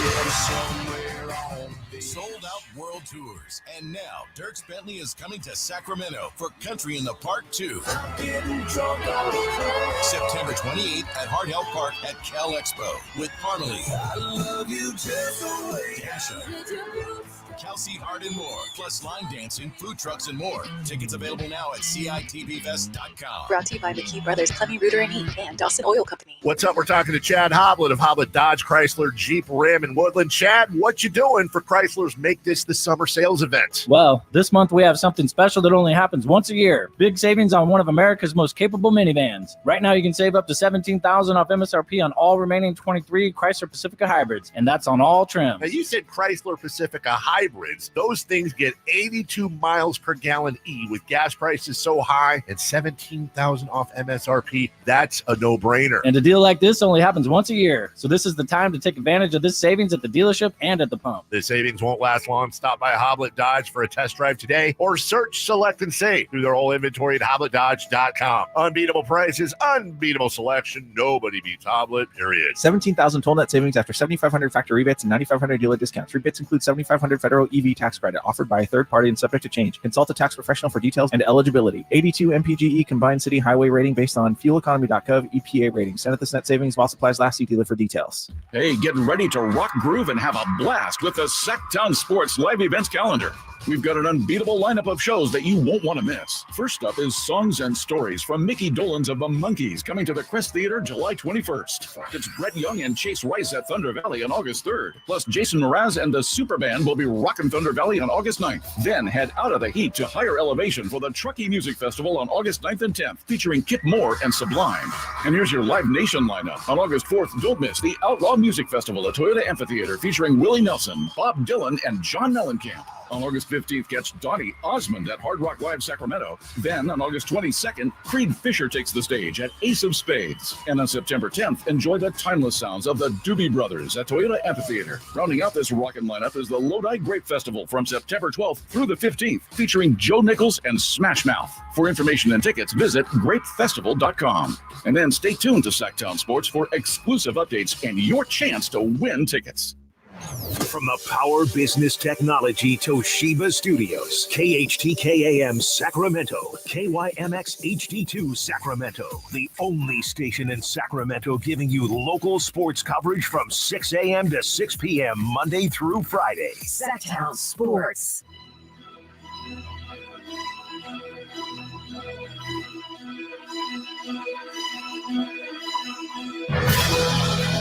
I'm Christopher Ladd with your 152nd Open Championship update from Royal Troon. American Justin Thomas leads everyone early at 3 under par after 18. There's a logjam in second with Englishman Justin Rose and American Russell Henley, both tied at 2 under par through 18. American Brooks Koepka is also tied at 2 under par through 8, and Tiger Woods is tied at 87th at 3 over par. This update is brought to you by Naturewood Home Furnishings, where it's all about choices and always about quality. The Carmichael Dave Show. He's on the microphone when he's not on the microphone. He's playing a song, and when he's not playing a song, he's on the microphone, and then boom. With Jason Ross. No, he didn't. Yes. Yes, he did. Call or text at 916-339-1140. It's the Carmichael Dave Show with Jason Ross on Sacktown Sports. All right. Final hour. Styles Watkins coming up. Celebrity birthdays and crosstalk. Don't forget, I'm leaving early tomorrow at 9. I got a thing I got to do. Not sure who's filling in, but somebody will. We'll figure it out. Yeah, we'll figure it out. It's interesting that you said that because I remember when I told you about we were trying to get Mike Carmichael on. Yeah. You had him scheduled for 9. I had him scheduled for 9. But he said, I can't make it, man. Sorry. So I'm like, oh, man. And then, well, it works out. Because we would have had to look like the dummies, and now he does, and we'll get Mike on. He's great. We'll get Mike on next week. If you haven't seen Mike's videos, you don't know what you're missing. Go check them out. Right up there with Chef Reaction. Yeah, very, very. They're tremendous. Want to make sure you know nothing shines brighter than your car when you're washing it Quick Car Wash, just like I do. And now through July 31st, you can get 25% off any single wash during their summertime savings event. Visit your nearest Quick Quack today to save. Now, we've also got a 30-day Quick Quack membership to give away to you. All you got to do is text 916-339-1140. That's 916-339-1140. You just got to text the secret word of the day. And the secret word is assist. Assist. As in Caitlin Clark. Breaking the WNBA record with assists. Perfect segue, friend. Caitlin Clark is now the all-time record holder in the WNBA for assists. 19 of them as a rook. 19 of them. She continues to have what is shaping up to be perhaps the greatest rookie year in WNBA history. Not yet, but she's certainly doing some crazy things. Now, the Indiana Fever lost on the road to the Dallas Wings 101-93, and now they go on an Olympic break for a month. She breaks Courtney Vandersloot's record for the Chicago Sky back on August 31st of 2020. She also had 18, Courtney did, in a playoff game in 2021. She had 24 points on 10 of 19 shooting as well. She scored or assisted on 66 points for the Fever, the most in a game in WNBA history. That passes Diana Taurasi with 65. She's the second rookie in the league, joining Candace Parker back in 2008, to score or assist on 50 or more points in multiple games. It's the second 20-point, 15-assist game in league history. Vandersloot had the other in 2018. It was her third game with 20 and 10 assists, at least. Only Angel McCautry in 2009 had ever recorded such a game before as a rookie as well. She is approaching our good friend, Tisha Penicheiro. She's 13 assists away from breaking her rookie record. And as we said earlier, this whole debate, which for some reason certain TV shows and talk shows are trying to make into a debate between who your rookie of the year is, she or Angel Reese, with no disrespect to Angel whatsoever, who's having a fantastic rookie year as well, and really also elevating the game as a whole. But it's no race. It's no contest. It wasn't a contest. It isn't a contest. It will not be a contest, barring, knock on wood, a Caitlin Clark injury. Following last night's performance,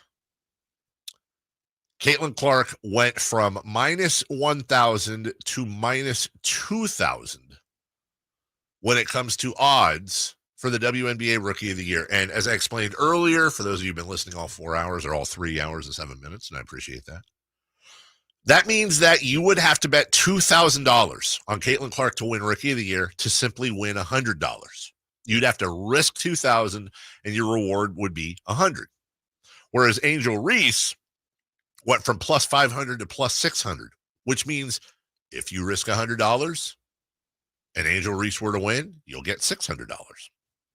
That is a massive difference in return. Let me put it another way. If you bet $2,000 on Caitlin Clark to win Rookie of the Year, you would win $100. If you bet $2,000 on Angel Reese to win Rookie of the Year, you would win $12,000. That's pretty good.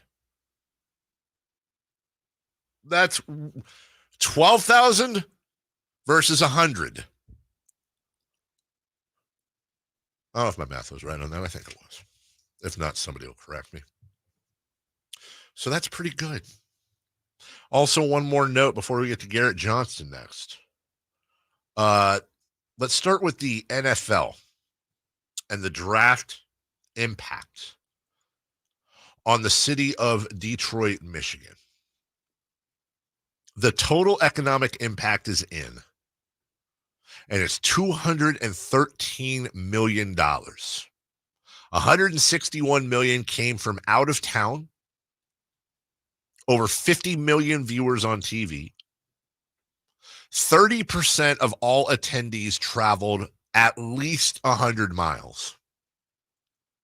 Fans from all 50 states and more than 20 countries attended the draft in person.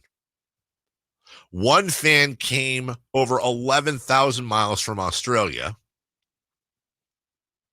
Hotel occupancy in Detroit ranged from 74% to 92%. That's Saturday versus Thursday during the draft. Out-of-town visitors are significantly more valuable from an economic point of view than local residents, but the draft now has become a massive bargaining chip for the NFL, another way for the league to financially reward cities, especially those that cannot host a Super Bowl, which means, hey, maybe it'd be nice to get the NBA draft here. Since we can't have an all-star game, why don't we try pulling the draft here? It's a good idea. Also, one other note I picked up. I didn't know where to put this. I thought this was interesting, though. Somebody got a hold of a memo from Commercial Entertainments of London, England, from the 20th of January, 1969. It's a letter to a GR Parks inquiring as to how much it would cost to book a band under their agency. The response reads, I thank you for your inquiry, which I received today.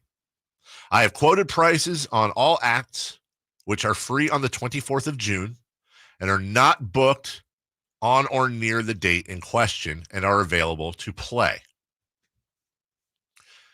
In 1969, to get, there's a number of bands on here. I'll just mention the ones you know. Joe Cocker. A little help from my friends. I don't think he'd done the Officer and a Gentleman. Yeah, that was 69, so never mind. Love Lifts Us Up. I don't think he did that. Joe Cocker cost you by the way, these are all in pounds. Joe Cocker cost you $350 pounds. That's approximately $400 in 1969 money to book Joe Cocker. Same thing with Jethro Tull. You want to book him? $400. Moody Blues, Nights in White Satin, $400. How about Pink Floyd? Maybe you don't have $400. Well, if you have 300, you can book Pink Floyd. If you have a time machine, you can go back to 1969. This is insane. Let me scroll down here. I know there's some bands that some of you've heard of, but Deep Purple. I think Deep Purple at $150. But the one on here that absolutely blew me away, and it is the most expensive band on here, but still, for $600 in 1969. That's right. Whether you want them to come to your house or a venue where you sell tickets, for $600, you could book Fleetwood Mac. I got to read up on this because I wonder if there were any millionaires back then that were just like, I'm putting on a show in my backyard. And for less than $1,000, I'm going to have Joe Cocker opening for Pink Floyd. And then Fleetwood Mac's going to finish off the night. And I'm just going to invite 50 of my best friends over. We'll get some catering. Whole thing will cost under $2,000 in my backyard. We'll invite all the neighbors so they don't get mad. Hey, want to come to my backyard for a show? Weird. Who's playing? Your nephew? A friend? No. Joe Cocker, and then Pink Floyd, and then Fleetwood Mac. Oh my God, are you a billionaire? Nope, I spent $800. We'll take a break. When we come back, Garrett Johnston will give us a Open Championship update. Just a 1-minute break next. Did you miss any part of our live local shows? Don't worry, you never have to miss them again. Check out sacktownsports.com and search our podcast page and play our shows when you want. The Carmichael Dave Show with Jason Ross, Stiles and Watkins, and the Drive Guys. Plus, other podcasts like Return of the Empire, Return of the Roar, the Stingers Up podcast, and Golf to Go with Frank LaRosa. They're all available right now on sacktownsports.com. What drives you? At 303 Car Care, we're driven to put the best detailing products in your hands.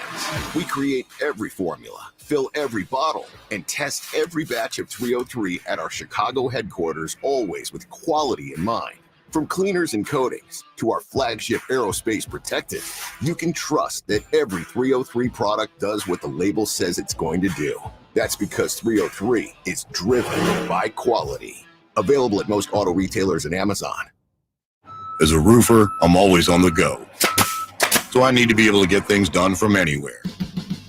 That's why I partnered with Beacon. With their unique Beacon Pro Plus app, I've got the brands I depend on, like GAF, right at my fingertips 24/7. I rely on Beacon because I never stop building, and neither do they. Now through September 15th, purchase GAF through Beacon Pro Plus and earn up to $1,500. Go to BECN.com or download the Beacon Pro Plus app today. Beacon, always building.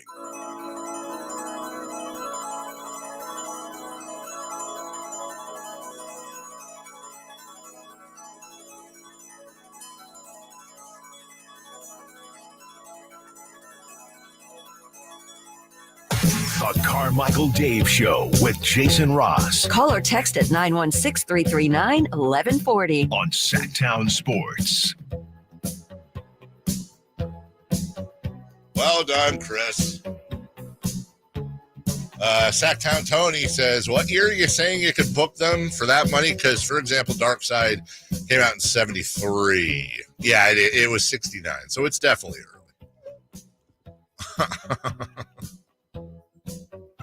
Welcome back. Let's get an open update.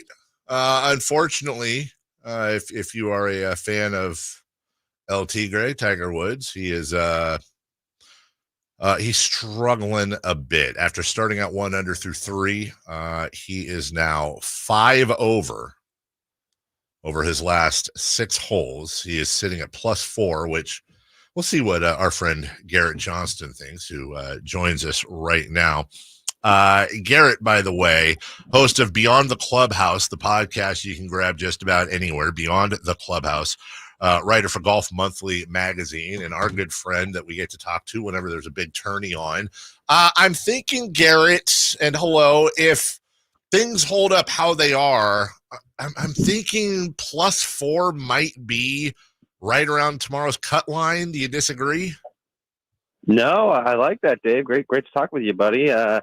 Yeah, that's about right. This is almost feeling like one of those opens like Carnoustie in '99, right? When John Vandevelde threw that thing away on the 72nd hole. But all those guys are like 5 over par. The playoff was 5 over par. Now, it's not going to be that crazy, but with this weather that's coming in tomorrow as well, it looks like I think you're right. I think you're going to be looking in that +4 range, which means drama for Tiger basically from here until he gets to the house tomorrow, which I think is going to be exciting for everybody just to be cheering for him sentimentally, you know? So, Garrett, there's nothing worse than a little bit of knowledge because sometimes you get out over your skis. So I'm going to ask you to correct me here, but when you mentioned the weather coming in tomorrow, I'm looking at Justin Thomas at 3 under in the clubhouse with a 1-stroke lead so far.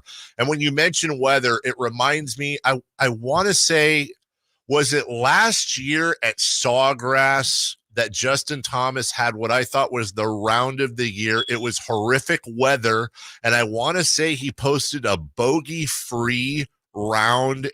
Does that sound familiar to you? Am I getting that right? Yeah, that does ring a bell. I think he climbed the board by a bunch. Yeah. And he that's a huge point of pride when you talk with him when he has a round like that. I think he called that one of the best rounds of his career just because I think it was almost better than the 59 he had. Yeah. Remember the Sony Open in 2017. I bring up 2017 for a reason, though, because that Open Championship was Justin Thomas's second, Dave. And what he did, I'm not going to say he's going to do the same thing again, but he's such a turbulent player, right? He's such a high ball hitter in the links and the wind. That doesn't always work out. Yes, he got it today. But what he did in 2017, he shot 67. He was tied for fifth going into the second round. What did he do in the second round? He shot 80 and he missed the cut. You know what I mean? Yeah. I'm not trying to put a bad thing on JT, but I just don't know that he's the right temperament. He gets fired up, and it's okay to get fired up. But when you have all these elements in front of you, you really need to have like a steely resolve, I think. And I don't know that he's built to have an Open Championship being his thing. I don't really think he's going to be up there leading tomorrow. About a 25 foot. It was tough to see from this angle. Left to right uphill breaker from Tiger Woods for birdie. Falls about a foot short. He should slap that in for par. So beyond Thomas, anytime I see something like this, it never fails. He's either in it or he really ain't. When I see Justin Rose just one back after day one, Xander Schauffele, Adam Scott, and you got Brooks Koepka, who I think finished fourth in 2019, his best finish at the Open. But there's some pretty heavy hitters there, and I'm staring directly at Justin Rose. I love that you brought up Rosie because he's he's the dad. He's got the two kids, and he's at that point in his career, right? You never know who's going to get the second major, right? Like you felt like right when he beat Phil and broke, I don't know, 75% of America's heart in 2013 in Philadelphia for the U.S. Open. You thought this guy's going to win 2 or 3, no big deal. He has gone on to become a Ryder Cup hero, which is awesome. But it's not winning a major. It's not having your moment again in the spotlight. And I just think, I know I spoke with him at Charlotte this year in Wells Fargo, and I said, man, like winning another major, what would that mean to you? And he said, that's everything. You know what I mean? At this point, at 43, you don't know how many chances you're going to have again. You saw the emotion he had, remember, at the PGA Championship. He was in that mix on Sunday. I know he didn't end up finishing top 2, top 3, but he was in the hunt, and you could see his reaction to those putts early on in that final round, what it means to him. So keep an eye on that. I also, like you said, Brooks Koepka, right? Brooks has a caddy, Ricky Elliott, who grew up in Northern Ireland. He knows links golf like the back of his hand. Brooks' favorite golf course is St. Andrews. He loves just the challenge, the creative challenge of links golf. And he's mentioned to me before in the past that having Ricky Elliott just with him on the bag when he plays Open Championships is huge. Just to have that extra vote of confidence if you're making a decision over a putt or how you're going to play a chip, that's huge for a guy like Brooks. And we know he's got the stones to get it done, right? Garrett Johnston joining us. Yeah, you better believe it if he's on. Garrett, the host of the Beyond the Clubhouse podcast, writes for Golf Monthly magazine. Tied with many, including Hideki Matsuyama and lefty Phil Mickelson, is Jon Rahm. I want to ask you about John. I haven't watched every round he's played over the last couple months, but Garrett, I know he's fiery. I know he can be a bit mercurial, but John doesn't look like he's having a very good time the last couple months. So that's a fair point. I think there's a little more to it than just the play, right? Mm-hmm. Like what he's doing on the course. I think there was a moment when he was on the greens at PGA Championship just a couple months ago where a couple guys kind of stiff-armed him and cold-shouldered him and said, "Hey, man, dude, you're on live, man. I don't need to talk to you. I'm past it." And he's a pretty emotional guy. He's a sensitive guy, and I've been lucky to talk with him at Bay Hill and different tournaments in the past. And he's very engaging, and he's really thoughtful in his conversations, whether that's with his caddy, whether that's with his family. When I've seen him behind the scenes, and this is a big deal to him. This is kind of a dagger, you know what I mean? To have relationships just almost abruptly end because of his decision to take the money and go to live. I don't know how would we all process it, right? If we made a decision like that, and then, well, you know what? 60% of your people aren't your people anymore, at least in the professional world. That would be a tough thing, mental wise, headspace wise. So we'll see. I love what he does in links golf, though. He's won 2 Irish Opens. He's played really well at a couple of the Open Championships in the past. I think, you just got to hang in there. This is going to be a marathon, I think, with the way these conditions are. It took an eagle at 16 to at least partially salvage maybe arguably the most popular golfer in the world right now, Bryson DeChambeau's round. He is at +5, tied for 107th, certainly within range of making the cut. But it was this something that maybe you expected? Does Bryson's game work for a course like Royal Troon? Not really. I mean, he's not played well in Opens in the past, right? And Troon is a good example of a good Open. All those pot bunkers and just the challenge, the kind of test that it is. But he's a high ball hitter. I mean, he's a distance high ball hitter, and he's never really even been in the hunt, Dave. I mean, he's got 1 top 10 and 6 Open starts, right? Like, this does not have the track record yet of getting it done. So I just don't see, this being the right kind of championship for him. This is not the right fit. Okay, so we got a minute left. I got to ask you, give me your pick. Is so hard. It's so hard to pick a guy. Give me your pick, but then give me 2 other guys that you could absolutely see winning this thing. Man, he's still wide open, even though we're through one round or Right. almost through one round. Wow, my pick. I mean, gosh, I really like Colin Morikawa just because he's won an Open before. Mm-hmm.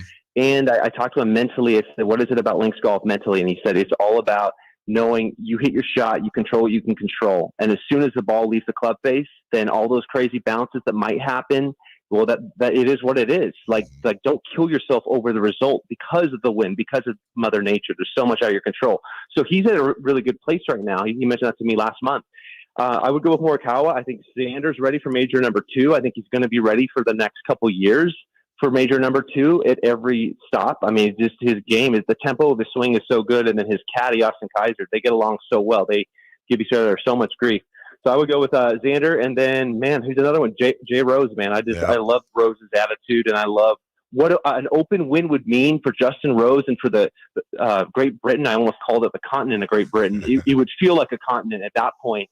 How huge it would be for the English and the Scottish people to see their guy win. What about Matt Fitzpatrick, a fellow Brit?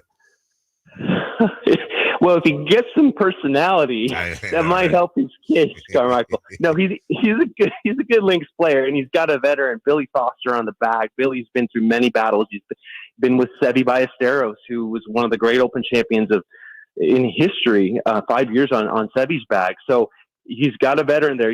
Fitz is a really good iron player, and that's what it's going to take to stay in the mix here. I think you got to be accurate. You got to stay out of trouble, especially those pop bunkers.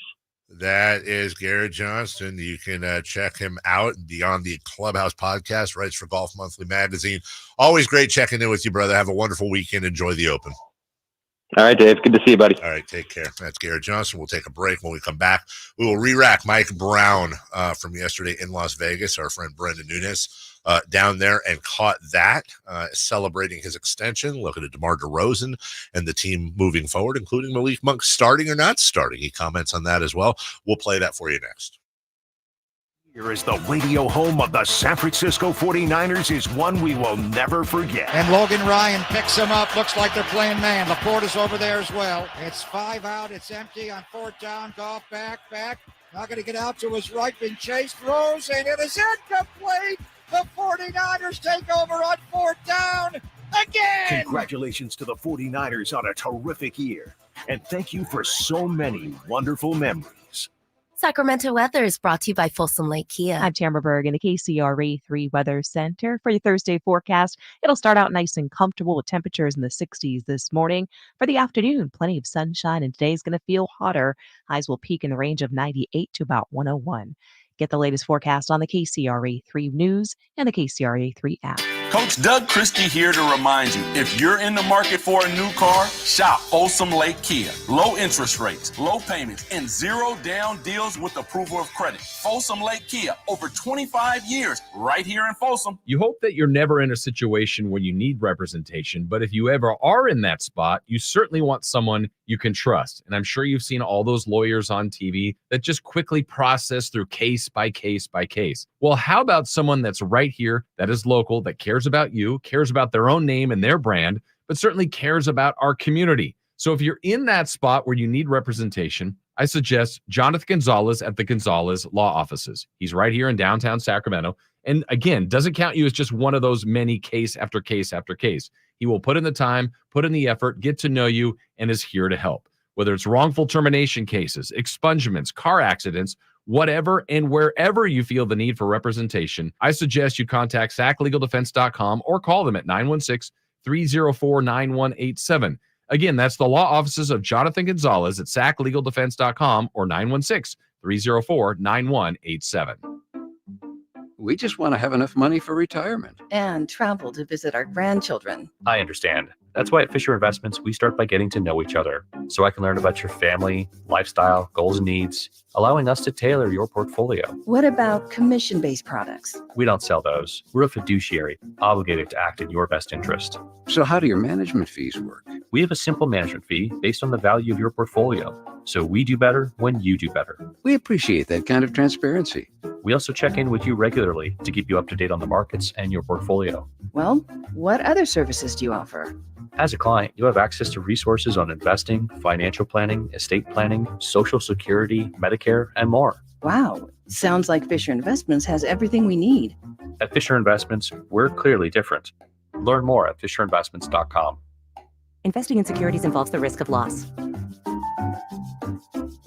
From the Netflix series The Upshaws, get ready for Mike Epps. You gotta keep on reminding your girl how sexy she is, because if you don't, her work husband gonna tell her. That's why you gotta pop up on your girl's job sometimes. Yeah, where's she at? You looking for that work husband. That's the first dude that you say, you looking for Cheryl? You're like, no, I'm looking for you. Saturday, October 12th at Hard Rock Live Sacramento. Tickets on sale Friday at 10 a.m. at Ticketmaster.com. Mike Epps Live. Check out his new Netflix special, Ready to Sell Out now. The sun is searing, and so are the deals at Premier Pools and Spa's Sizzling Summer Sale. With scorching savings on new pools, seize your summer and snag thousands in discounts. Don't let these deals melt away. It's the Sizzling Summer Sale only at Premier Pools and Spas.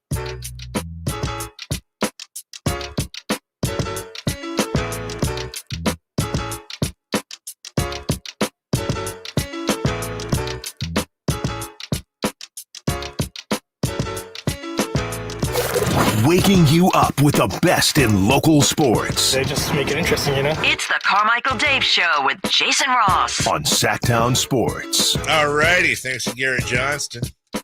And coming up, that segment, we'll have Styles Watkins in. Do a little crosstalk. Buddy Heald's in the chat. Hey, buddy. Do a little crosstalk and celebrity birthdays. In the meantime, Mike Brown spoke to Brendan Nunez, and I think Sean Cunningham got in there at some point down in Vegas yesterday after the announcement officially of his contract extension. Enjoy right now, Mike Brown with Brendan Nunez. Multi-year deal here with the Kings, and how happy to be back and this behind you. I'm extremely happy. Myself, my family, we're very happy to be back. I mean, first of all, we love the city. We love the people in the city. From day one, everybody has just welcomed us with open arms, and the fans, how knowledgeable they are, but more importantly, how passionate they are about the team. It's second to none, and so that's exciting. But on top of that, obviously, working with Monty and Wes and Evan Matina and Vivek there, just the type of people that are a part of the program, my coaches, the players, the staff, from everybody behind the scenes, from Melanie Stockton, get a little shout out, Midge, get a little shout out, but for everybody, everybody's striving for one goal. They're great people and a lot of fun to be around. So I feel lucky, blessed, fortunate, all of the above, to be able to sign a long-term deal with these guys to be able to be here and try to make something special happen for the city of Sacramento. I imagine you were confident that it would get done. Was there some tense moments? That's part of negotiations, there's back and forth, and when you have two sides that are willing to find the common ground, you're going to get that every once in a while. So it's done. I'm excited about it. I feel they're excited about it too. So we're looking forward to having some good things happen here in Sacramento. Did it put a weight off your shoulders too, as you kind of go forward, knowing that it's not something that trickles into the season and you can really kind of focus on getting this team better? Yeah, I've been around a long time, and if it didn't get done, there'd be disappointment probably on both sides. But at the end of the day, we were able to find that common ground and get something hashed out. So now it's not a distraction, which it would have been a little bit more of that than necessarily a weight on my shoulder. It was just a distraction for everybody because you would constantly be asking me about it and asking the players about it and all that other stuff. So it's good that's not there anymore. Lindsay getting that job in LA, Jordy and Dolke is already moving on. Just what does it mean to you to see so many people within your staff get promoted? It's a dream on one hand, a little bit of a nightmare on the other, and I'd rather take the dream part though, because that's what this is all about. I was obviously once an intern. I was once a video coordinator. I was once a player development guy. I was once an assistant coach, and you want opportunities to grow.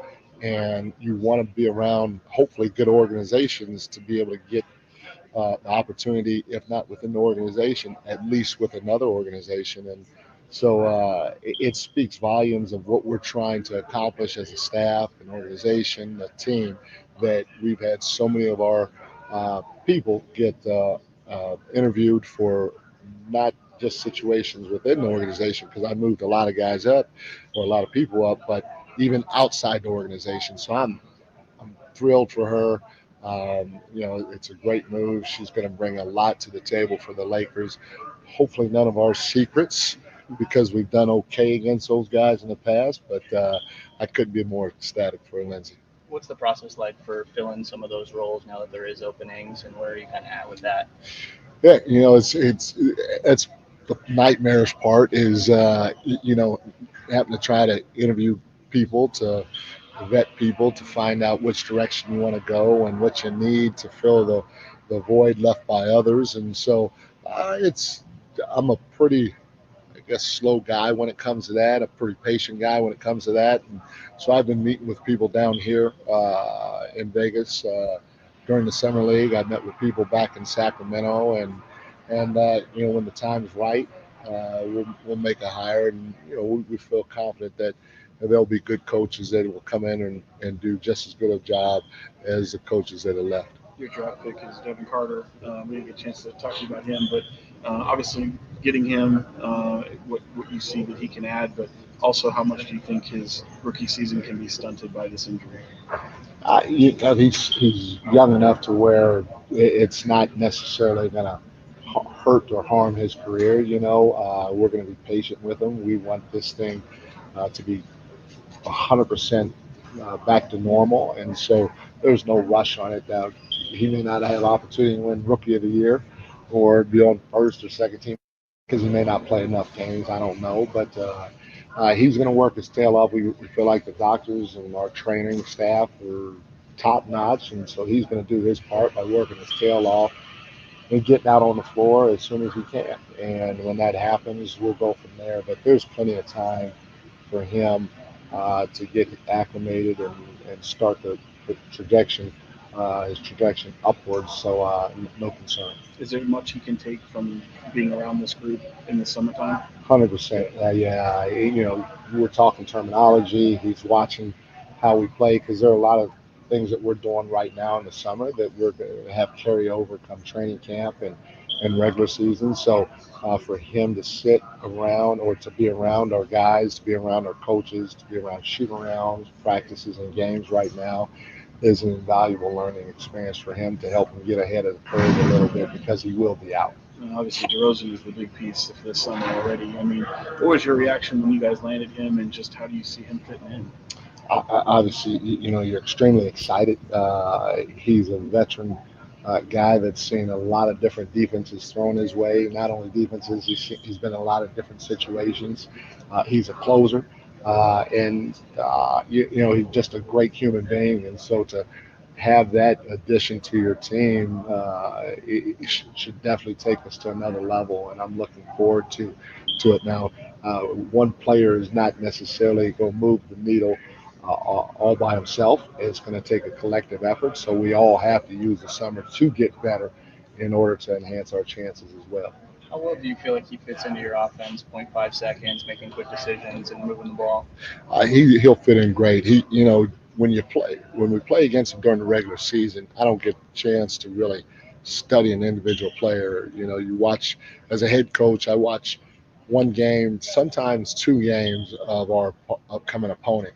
And you're watching the whole team. You're watching how they play offensively, how they play defensively. And while you're doing that, you're watching that player a little bit. And so then you're trying to take away what you may deem are his strengths. And not a ton of, you can't take them all the way because the games come so quick. But one or two things after watching him extensively, he likes to bring the ball up the floor. He can bring the ball up the floor. He can initiate the offense when he brings it up the floor. He can play pick and roll. He can play the DHO game. And so these are all things that we do within our offense. Our 1 through 4 are interchangeable, so he may bring it at times. Because our 1 through 4 are interchangeable, he may be in pick and rolls at times. He may be playing DHO with Domus at times. And so all the tools you can see, all the skill set things are there for him to fit in extremely well with what we want to do. One thing he may have to get a little used to in time is, we try to play fast after every make and every miss, but not just get the ball up the court, but be in position to get the ball up in the court, but also get right into our flow right away. And that may take a little bit of adjustment or a little bit of time for him to adjust to. But other than that, I think he's going to fit in extremely well. Last year, you talked about your team not really being experienced with dealing with expectations. How much do you feel like adding DeRozan really helps with that? I think it helps a ton because here's a guy at the end of the game that is used to closing games. Used to having the ball in his hands and making big shots, no matter what type of defenses he faces. And so to be able to have a guy like that to take some of that pressure off of Foxy is going to be very beneficial for us all. It gives you an added confidence, not only when you're walking into the arena looking to your left or your right, knowing that DeMar DeRozan's walking in the same color uniform, but also knowing that if it's a tight ball game, there are different ways we can close it offensively, especially. Do you look at him as more of a 2 or a 3? Yeah, it's a great question. It's always for me the 2, the 3, and at times the 4. And they're the same. They're just wings, and it's more okay. Who does this or that player match up with better on the defense end of the floor? But you call him the 2, you call him the 3, you call him the 4 at times. This is what he's more a 2-3-3-2, I guess. Just based on his size. He's so unique in the sense that his game has evolved so much over the 34, now 35 years that he's done. Like, do you see him being that same DeMar DeRozan role that he's played before, or because he's become such a playmaker and developed the 3 a little bit more, do you see him kind of playing something different than what we've known before? No. So one of the things that I like is everybody's hit me with, he doesn't shoot the 3 as well. He doesn't take as many threes.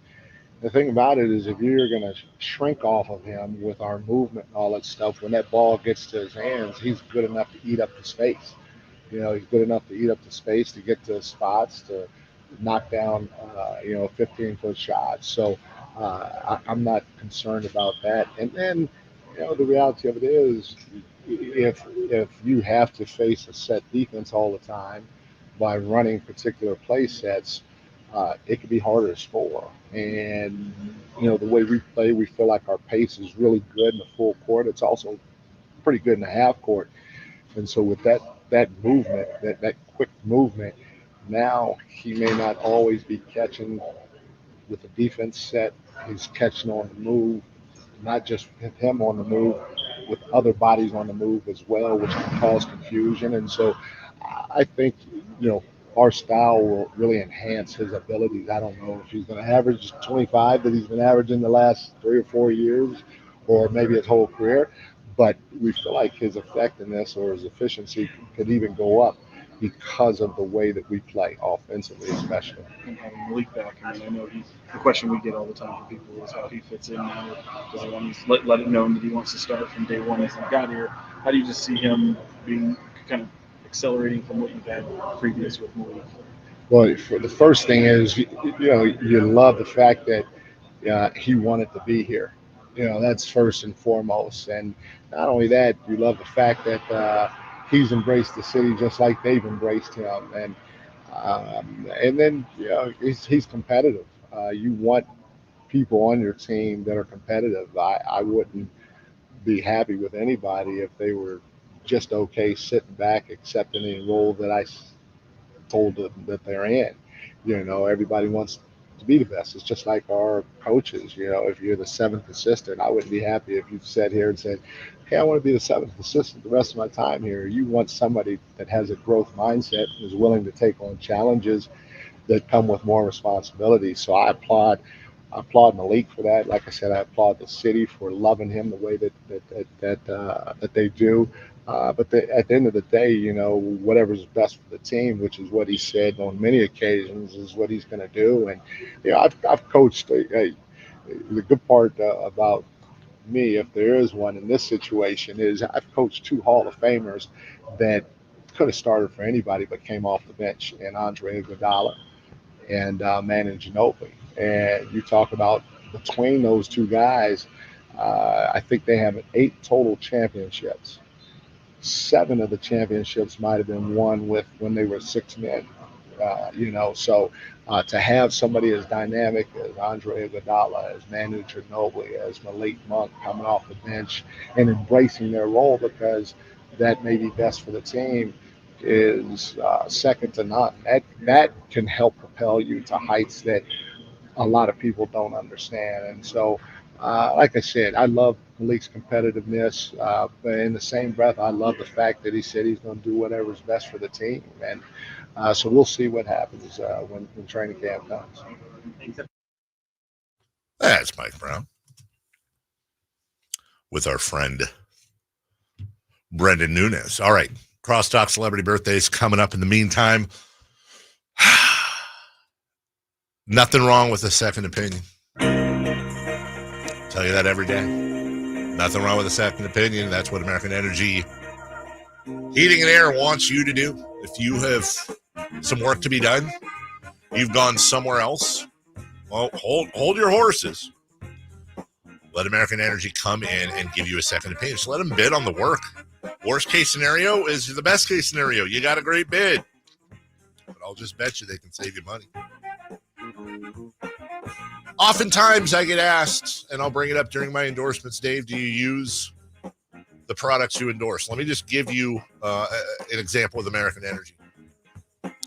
About a year and a half ago, my mother-in-law in Folsom, middle of summer, her air conditioner went out. They were out the next day, fixed it. About 2 months ago, my mom and dad live in one of the Sun City places, and they have their air conditioning person. He got a bid, and then he knows I endorse American Energy. So he called them anonymously, by the way. This isn't like, hey, it's Carmichael Dave. Can you give me a discount? This is just, hey, this is Jack. What can you do? They came out, gave a second opinion. Guess who did the work on his house? They did. They beat the bid. And then I already know they're going to be the best, so I don't do that. But I did call them on the 4th of July when my air conditioner went out. They were out at 10:30 the next morning, fixed it on the spot. Thank goodness, too. I thought it was going to cost me a ton of money. Nope, a couple $100. Something like popped. No, it wasn't a breaker. I already tried that, but something inside. They fixed it, tuned the whole thing up, good to go. They're there for you in your time of need.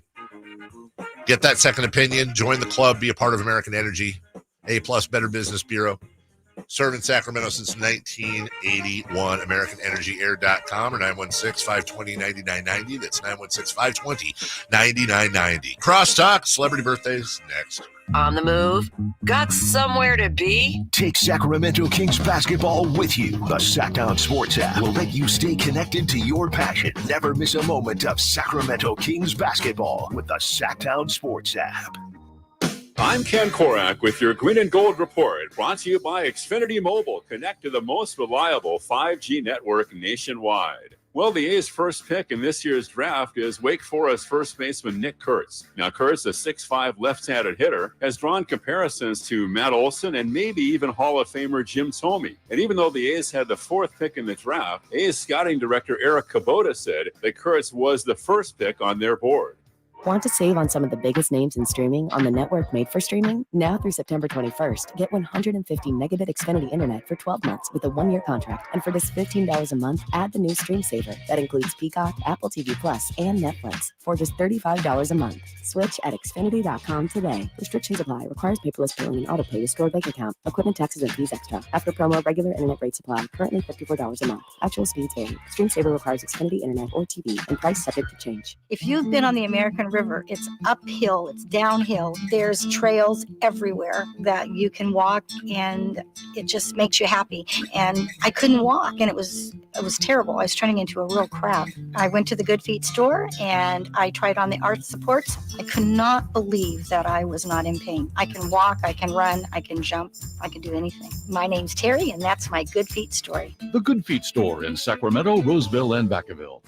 If you're not looking for a brand new car, at Elk Grove Honda, we've acquired some of the best pre-owned cars we can find. We've kept only the best of our trades, and our buyer has found some of the finest pre-owned Hondas available in Northern California. You can see for yourself at elkgrovehonda.com. Whether you purchase a brand new Honda or a like-new pre-owned Honda, your car buying experience will be the same. We have the right Honda at the right price. You'll find us in the Elk Grove Auto Mall, Highway 99 and Elk Grove Boulevard. I gotta get an Elk Grove Honda. Golf to Go is brought to you by the Hagen Oaks Golf Super Shop. Here's Frank LaRosa. We golfers tend to grumble too much. Golf Monthly's Nick Bonfield compiled our biggest complaints. They include our own game. The refrain, is it going to be another one of those days, should maybe be realigned and set about the next shot with positivity. Next is our equipment. We always blame our tools, even though they were just along for the ride. Course conditioning is another gripe, and maybe you should try getting up while it's still dark, whether it's 108 or 32 degrees, and deal with global warming, limited budgets, and sustainability. And then go hug your superintendent for what they do. Dress codes get a lot of attention. Some feel the tradition should be maintained, and others are comfortable in T-shirts. It's a game, people. Also in the mix are rules of golf, slow play, the World Handicap System, tee time booking systems, bad luck, and more. I say you get out of it what you're willing to put into it. You're on a golf course, your phone's not ringing, and you might make a birdie or two. Enjoy the moment. There's lots of time left in the day for complaints. That's your Golf to Go. I'm Frank LaRosa. Whitey here, reminding you that not all gas grills are created equal. Bring out all the delicious flavors in your grilled meats with the amazing Napoleon Prestige and Prestige Pro line of outdoor cookers. My Napoleon Stainless Steel Pro Series gas grill has turned me into a grilling pro with features other grills cannot match. They're built different, built better, built to last. Made with premium stainless steel that boasts quality and a lifetime warranty. I may never want to cook indoors again. Napoleon grills and accessories are now available at your nearby Amy's, Ace Hardware in Sacramento, and now El Dorado. It's time for the news of the day. The latest headlines, the biggest stories, hard-hitting analysis. Yeah, this is none of those things.